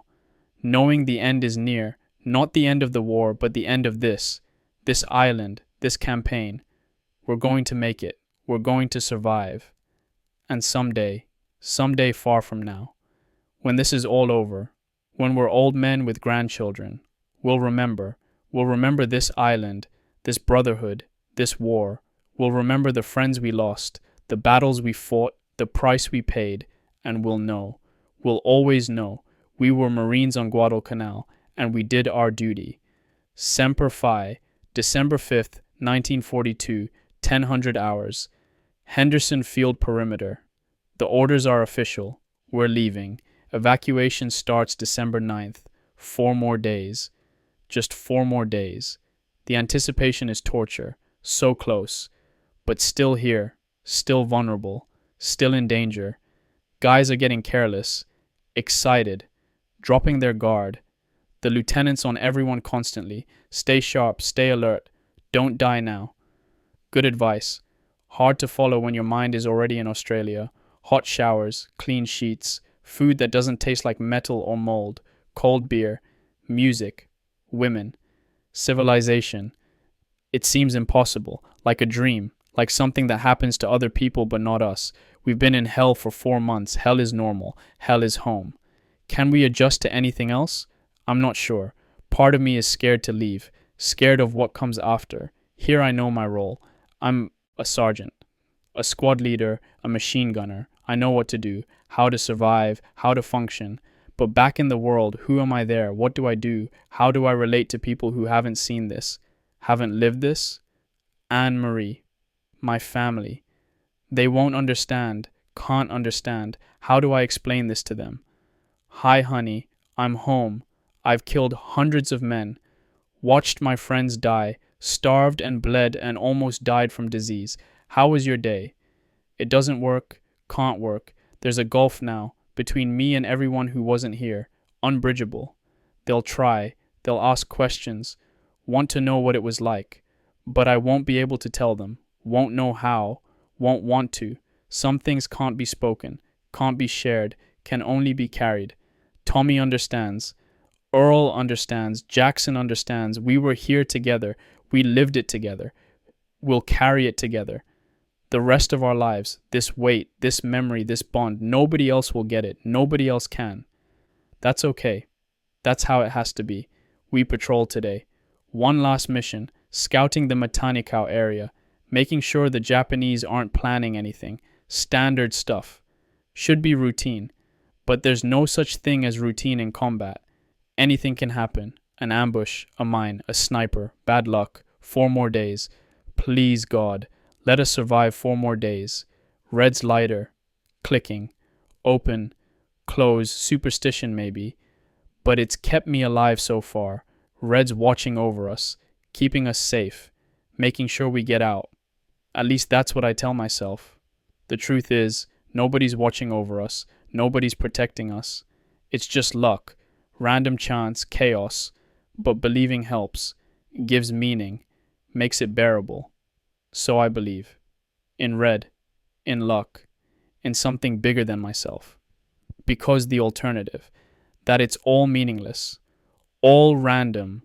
All pointless. That's too much. Can't accept that. Won't accept that. There has to be meaning. Has to be purpose. Has to be reason.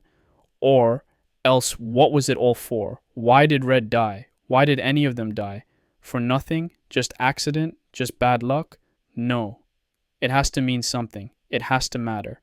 We stopped the Japanese, held the airfield, turned the tide of the war. That means something. That matters. The guys who died, they died for that, for victory, for freedom, for something larger than themselves. I have to believe that, have to hold on to that, or else I'll go crazy. The patrol is forming up, Lieutenant Morrison giving final instructions. Tommy's checking the squad, Earl's got the radio, Jackson's on point. I'm with the gun team, my gun, my responsibility, my family, one last patrol. Then we're done. Done with Guadalcanal. Done with this nightmare. 4 more days. We can do this. We will do this. Semper Fi. December 9th, 1942, 1600 hours. Transport ship. We're leaving. Actually leaving. I'm on the ship. In the hold. With the rest of B Company. What's left of us. We marched out this morning. The whole 1st Marine Division. Formed up. Marched to the beach. Boarded landing craft. Left the island. I looked back as we pulled away. Henderson Field. The jungle. The mountains. The beaches. That island. That hell. That home for 4 months. Part of me is relieved, grateful, overjoyed, but part of me is sad, guilty, like I'm abandoning something, someone. Red's buried there. And Davis. And all the others. We're leaving them behind. They stay. Forever. On that island. In that soil. We get to leave. Get to live. Get to go home someday. Why them and not me? Why do I get to survive? No answer. Never will be. Just the guilt. The survivor's guilt. The weight of it. I'll carry it forever. Carry them forever. In my memory. In my heart. In my dreams. The ship is crowded. Packed with Marines. Dirty. Exhausted. Emaciated. We look like refugees. Like prisoners of war. Not victors. but we won. We held the island. We completed the mission. This is what victory looks like. Not parades, not glory, just broken men grateful to be alive. Tommy's sleeping, finally. First real sleep in days, maybe weeks. Earl's on deck, looking at the ocean, lost in thought. Jackson's writing a letter, to his folks probably, telling them he's okay. He survived. He's coming home, eventually. And me. I'm writing this, recording these last moments on Guadalcanal. So I remember, so I never forget. What it was like, what we did, what we paid. The nightmares will come. I know that. They've already started. Every time I close my eyes, the battles, the dying, the fear, all of it replaying, forever. But that's the price, the cost of surviving. You carry the dead with you, in your mind, in your soul, for the rest of your life. That's okay. I'll carry them. Gladly. It's the least I can do. They gave everything. I give them my memory, my grief, my love. Fair trade. The island is disappearing behind us, getting smaller, fading into the distance. Goodbye, Guadalcanal. Goodbye, Red. Goodbye to all of it. Thank you for letting me survive, for letting me live. I won't waste it. I'll live fully. For you. For all of you. I promise. The ship's horn sounds. We're underway, heading to Australia, to rest, to recovery, to whatever comes next.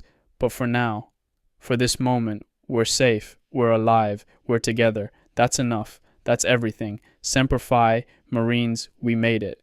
December 25th, 1942. 2000 hours. Melbourne, Australia, Christmas. We're in a rest camp outside Melbourne. Real beds, hot food, showers, civilization. It's surreal. Like a dream. Like I'm hallucinating again from malaria fever. But it's real. I'm here. I'm safe. I'm alive.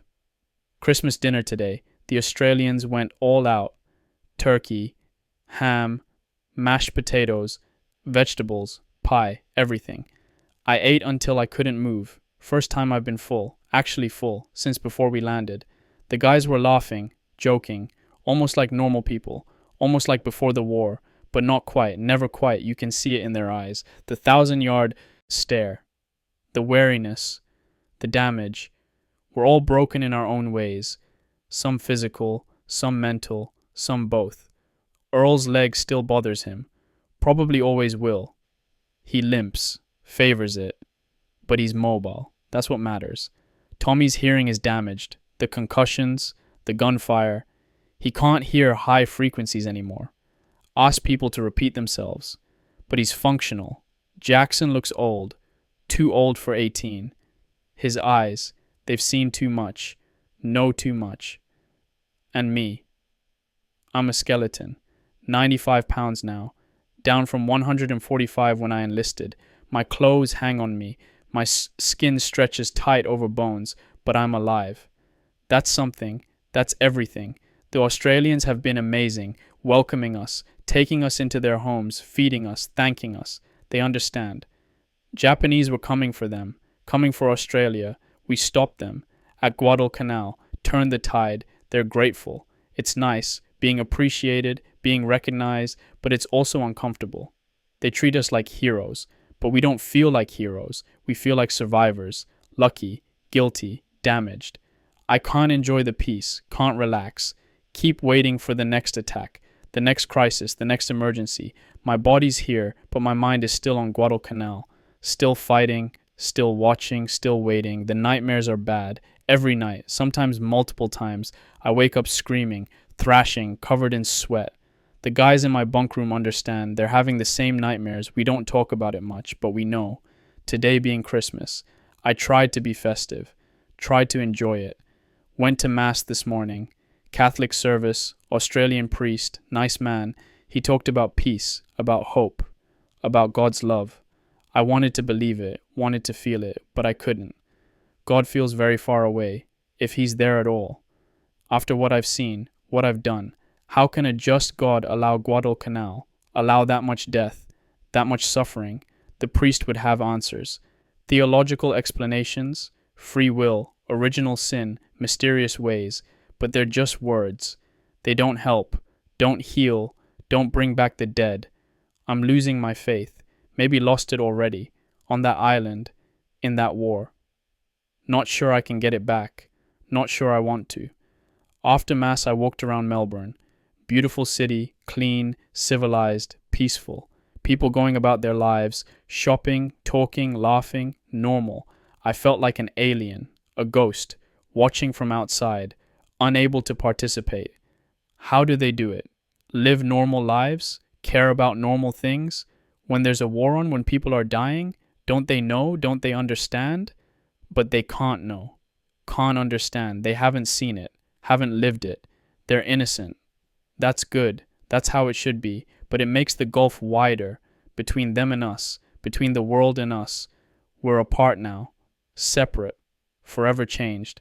I saw a pretty girl today. She smiled at me, friendly, interested maybe. I should have talked to her, flirted, been a normal young man, but I couldn't. Couldn't think of what to say. Couldn't imagine being normal with her. What would we talk about? The weather, movies, small talk?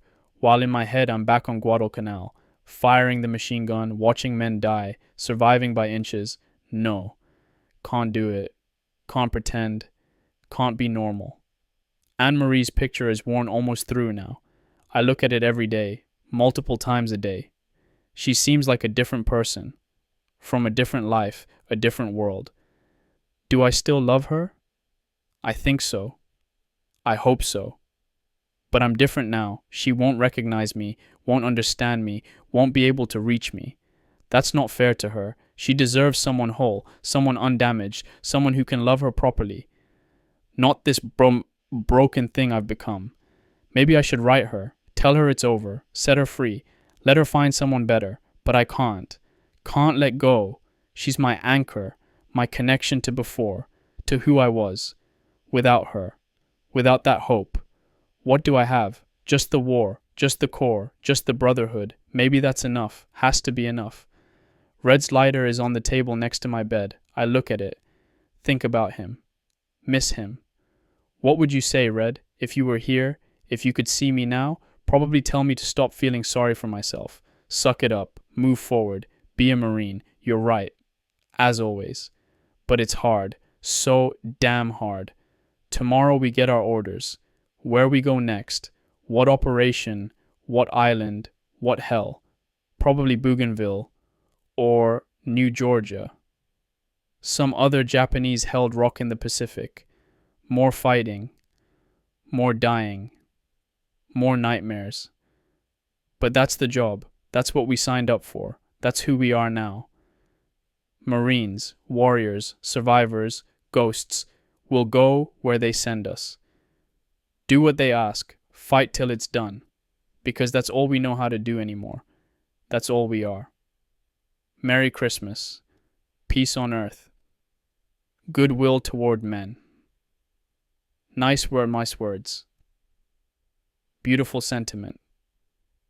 Wish they were true. But the war goes on, the killing continues, the suffering persists, and we keep fighting because someone has to, because we're the ones who can, because we're Marines. Semper Fi, January 15th, 1943, 1400 hours. Melbourne, 1 month in Australia, 1 month of rest, recovery, healing. But I'm not healed. None of us are. Not really. The physical wounds are healing. Earl walks better. Tommy's hearing is improving. My weight is coming back. I'm up to 115 pounds, still thin but functional. But the mental wounds, those aren't healing. If anything, they're getting worse. The nightmares are constant. Every night. Multiple times. I wake up screaming, fighting invisible enemies. Back on Guadalcanal in my mind. The guys understand, but it's taking a toll. On them, on me, on all of us. We drink. Too much. Trying to numb the pain, trying to forget, trying to sleep without dreams. It doesn't work. Just makes it worse. But we keep trying. Tommy got in a fight 2 nights ago. Some Australian guy made a joke. Tommy snapped. Beat the guy bloody. Took 4 of us to pull him off. He's not violent. He's the gentlest guy I know. Reads poetry. Writes letters to his mother every week. But something broke. The stress. The memories. The pain. He was crying after, apologizing, saying he doesn't know what happened, saying he's not himself anymore. We're not ourselves, any of us. We're something else now, something damaged, something dangerous. The Corps has doctors, psychiatrists. They call it combat fatigue, shell shock, battle stress. Like it's temporary, like it'll go away with rest, but it won't. I know that. We all know that. This is permanent. This is who we are now. This is what war does. You can't unsee what we've seen, can't unfeel what we've felt, can't unknow what we know. We're changed forever. The question is, can we live with it? Can we function? Can we keep going? Some guys can't. They break completely. Stop eating, stop talking, just stare at walls. The Corps sends them home. Medical discharge, unfit for duty. Is that better, being broken and home, or broken and still fighting? I don't know. Both seem like hell. I got a letter from Anne-Marie yesterday, first one in weeks. Must have been delayed in transit. She's worried, says my letters have changed. Don't sound like me, sound distant, cold. She's right. They have changed, because I've changed. How do I write to her? What do I say? Dear Anne-Marie, I'm not the boy you fell in love with. That boy died on Guadalcanal. I'm someone else now, someone you wouldn't recognize, someone you wouldn't love. But I still need you, still need that connection to before, to normal, to human. Is that fair to you? Probably not, but I'm too selfish to let you go. Can't write that. Can't be that honest. So I write lies. I'm fine. The war's hard, but we're managing. I think about you constantly. I love you.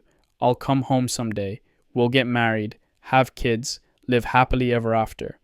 Beautiful lies, comforting lies, necessary lies for her, for me, for both of us. Today we got our orders. New assignment, new campaign, as expected. But not another island. Not yet. More training first. Amphibious assault tactics. New equipment. Integration of replacements. We're rebuilding the 1st Marine Division. Getting it back to full strength. Preparing for the next operation. Could be months before we fight again. Could be weeks. Nobody tells us. But it's coming. That's certain. The war goes on. The Pacific Theater needs clearing. Island by island. Blood and death and victory. And we'll be part of it because we're good at it. Experienced, hardened, effective. We're weapons, tools of war, shaped and sharpened by Guadalcanal, ready to be deployed again. That's all we are, all we're good for. I'm 20 years old, should be in college, working, dating, living a normal young life. Instead, I'm a sergeant in the Marine Corps, a combat veteran, a killer, a ghost. This is my life now. My life now. This is all I have, all I am. All I am. The brotherhood, the Corps, the war. Everything else is distant, unreal, unreachable. Tommy, Earl, Jackson, the rest of the squad. These are my people. My family, my whole world. We understand each other. We've been through hell together. We'll go through it again together. That's something. That's everything. Without them, I'd be lost. Completely. Irretrievably. They keep me human, keep me sane, keep me going. I do the same for them, or try to. We take care of each other, watch out for each other, carry each other. Because nobody else will. Nobody else can. Red's lighter sits on my bunk. I pick it up, click it, watch the flame. Red would understand. What we're going through, what we're becoming. He'd have words of wisdom, perspective, strength. But he's gone. And we're here, figuring it out ourselves, stumbling forward, hoping we don't break completely, one day at a time. That's still the rule, the only way to survive. Don't think about tomorrow. Don't think about next year. Don't think about going home. Don't think about the future. Just get through today. Then tomorrow becomes today. And you get through that too, over and over, until the war ends. Or you die, whichever comes first. That's not hopeful, not optimistic, not inspirational, but it's true, it's real, it's all we have. So we keep going, keep fighting, keep surviving, for Red, for each other, for ourselves, semper fidelis, always faithful, even when faithfulness is all you have left. February 9th, 1943. 1000 hours. Melbourne. News came this morning. Guadalcanal is secure. Officially. Completely. The Japanese evacuated their remaining forces. Operation KE, they called it. High-speed destroyer runs. Pulled out 30,000 troops over 3 nights. They're gone. The island is ours. The campaign is over. Victory. Complete. Total. Decisive. We won. The guys are celebrating. Drinking. Cheering. Relieved it's finally done. But I feel empty. Hollow. Nothing. We won. So what? Red's still dead, Davis is still dead, all of them still dead. Victory doesn't bring them back, doesn't make it worthwhile, doesn't heal the wounds. It's just done, over, finished. And now we move on to the next one. The next island, the next campaign, the next hell. Guadalcanal matters strategically. I understand that. It was the turning point. The first step back, the beginning of victory. But for those of us who were there, who fought there, who bled there, it's just memories, nightmares, ghosts. The island will fade. The history books will record it. Future Marines will learn about it in school, but we'll carry it forever. In our bones, in our souls, in our dreams. That's the real cost, not the official casualties, not the numbers in the reports. The cost is what it takes from us, what we lose, what we become. I'm not Jimmy Castellano from South Philadelphia anymore. That person is gone, dead, buried on Guadalcanal with Red and the others. This person, Sergeant Castellano, this hard, damaged, dangerous person, this is what's left, and I'll carry this the rest of my life. However long that is, carry the memories, the guilt, the grief, the weight of it all. Tommy sits next to me, says nothing, just sits, shares the silence. After a long time he speaks. We survived, Jimmy. That's something. Yeah. Red would be proud. Maybe. We honored him, fought like he taught us, held the line, did our duty. I know. That has to mean something. Does it? I want it to, but I'm not sure anymore. What does it mean? That we survived and he didn't? That we got lucky? That's not honor. That's just chance. Random. Arbitrary. Meaningless. But I can't say that to Tommy. Can't take away his meaning. His purpose. His reason for going on, so I nod. Yeah, it means something. He pats my shoulder, stands, walks away, leaving me alone with my thoughts, my grief, my ghosts. Red, I hope you're at peace. I hope wherever you are, it's better than here, better than what we're living. We'll carry on without you, we'll keep fighting, we'll try to honor your memory. But God, I miss you, we all miss you. The war goes on without you, the world spins without you. Life continues without you, but for us, for those who knew you, loved you, learned from you, there's a hole, forever, that can never be filled. You mattered, your life mattered, your death mattered. I promise you that, I'll make sure of it. Till the day I die, the lighter is in my hand, clicking, open, close, open, close. My habit now, my ritual, my connection. Anne-Marie's picture is on my bunk, worn, faded, water damaged. But still her, still smiling, still waiting. I'll write her tonight, tell her I'm okay, tell her I love her, tell her I'm coming home someday. All of it true, sort of, in a way. The parts of me that can still love, still hope, still dream, those parts will come home. The rest, the damaged parts, the broken parts, the parts that lived through Guadalcanal, those will stay here, in the war, in the memories, in the nightmares. Forever. That's the bargain. That's the cost. That's what war takes. And I'll pay it. Gladly. Because I'm still alive. Still breathing. Still here. For Red. For the guys who didn't make it. For the brothers still fighting.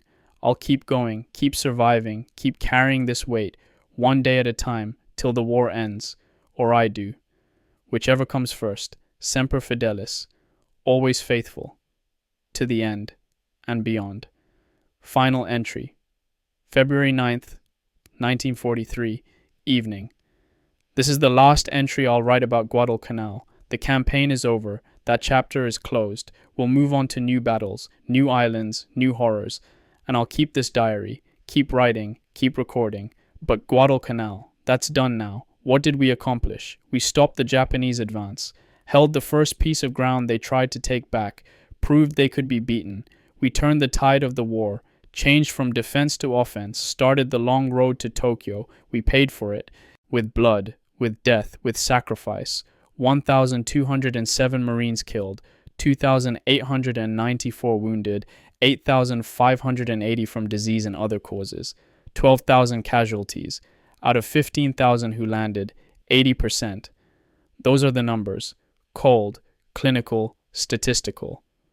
But behind each number is a person, a life, a story, dreams, families, futures lost, red.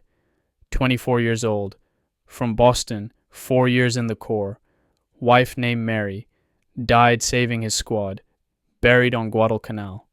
That's one number, one of 1,207. But he was more than a number. He was a man, a Marine, a brother, a friend. They all were. All 12,000. Real people, not statistics. We'll remember them. Those of us who survived. We'll carry their memories, their stories, their sacrifice for the rest of our lives. That's our burden, our duty, our honor. The war will continue. Will continue. But Guadalcanal is behind us now, forever marked on our souls. If I survive this war, if I make it home, if I grow old, I'll look back on these months as the most important of my life, not because they were good, they were hell, pure hell, but because they defined me, shaped me, made me who I am, Marine, Sergeant, Survivor, Brother, Warrior, Ghost.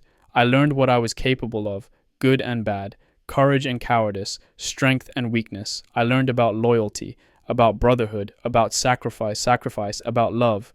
I learned that life is fragile, precious, temporary, not to be wasted. I learned that death is random, arbitrary, unavoidable, and terrifying. I learned that war is not glorious, not heroic, not noble, just necessary sometimes, and always terrible. These lessons, these truths, I'll carry them always. Red taught me most of them. In the brief time we had together, 4 weeks, from boot camp through Tanaru, 28 days that changed my life forever. Thank you, Red, for everything, for your wisdom, your patience, your sacrifice, your example.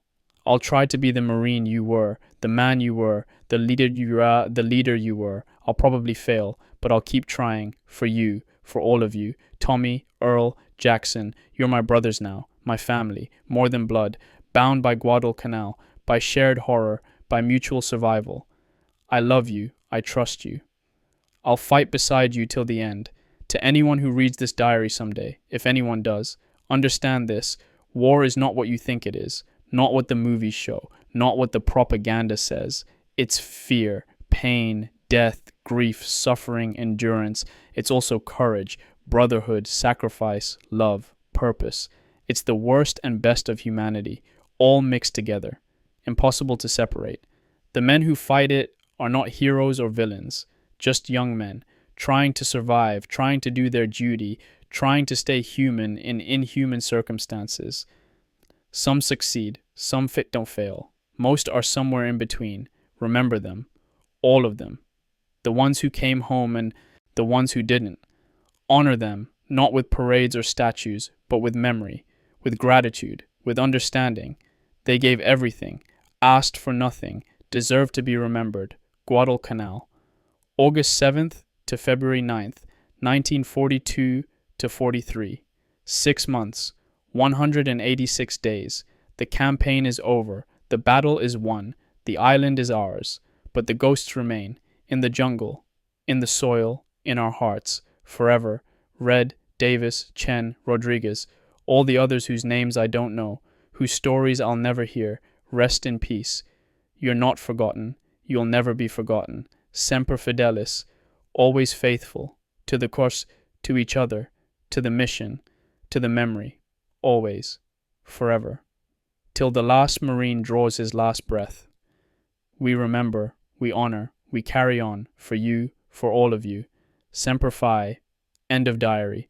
Corporal James Jimmy Castellano survived the Guadalcanal campaign and went on to serve in the Bougainville and Peleliu campaigns. He was wounded twice more and medically evacuated in September 1944. He returned to Philadelphia in October 1944 with a Purple Heart, Bronze Star, and Presidential Unit Citation. He married Anne Marie DeLuca in June 1945. He rarely spoke about the war. His family found this diary among his effects after his death in 1998 at age 75. The diary is now held by the National Museum of the Marine Corps in Triangle, Virginia, where it serves as testimony to the courage and sacrifice of the 1st Marine Division on Guadalcanal.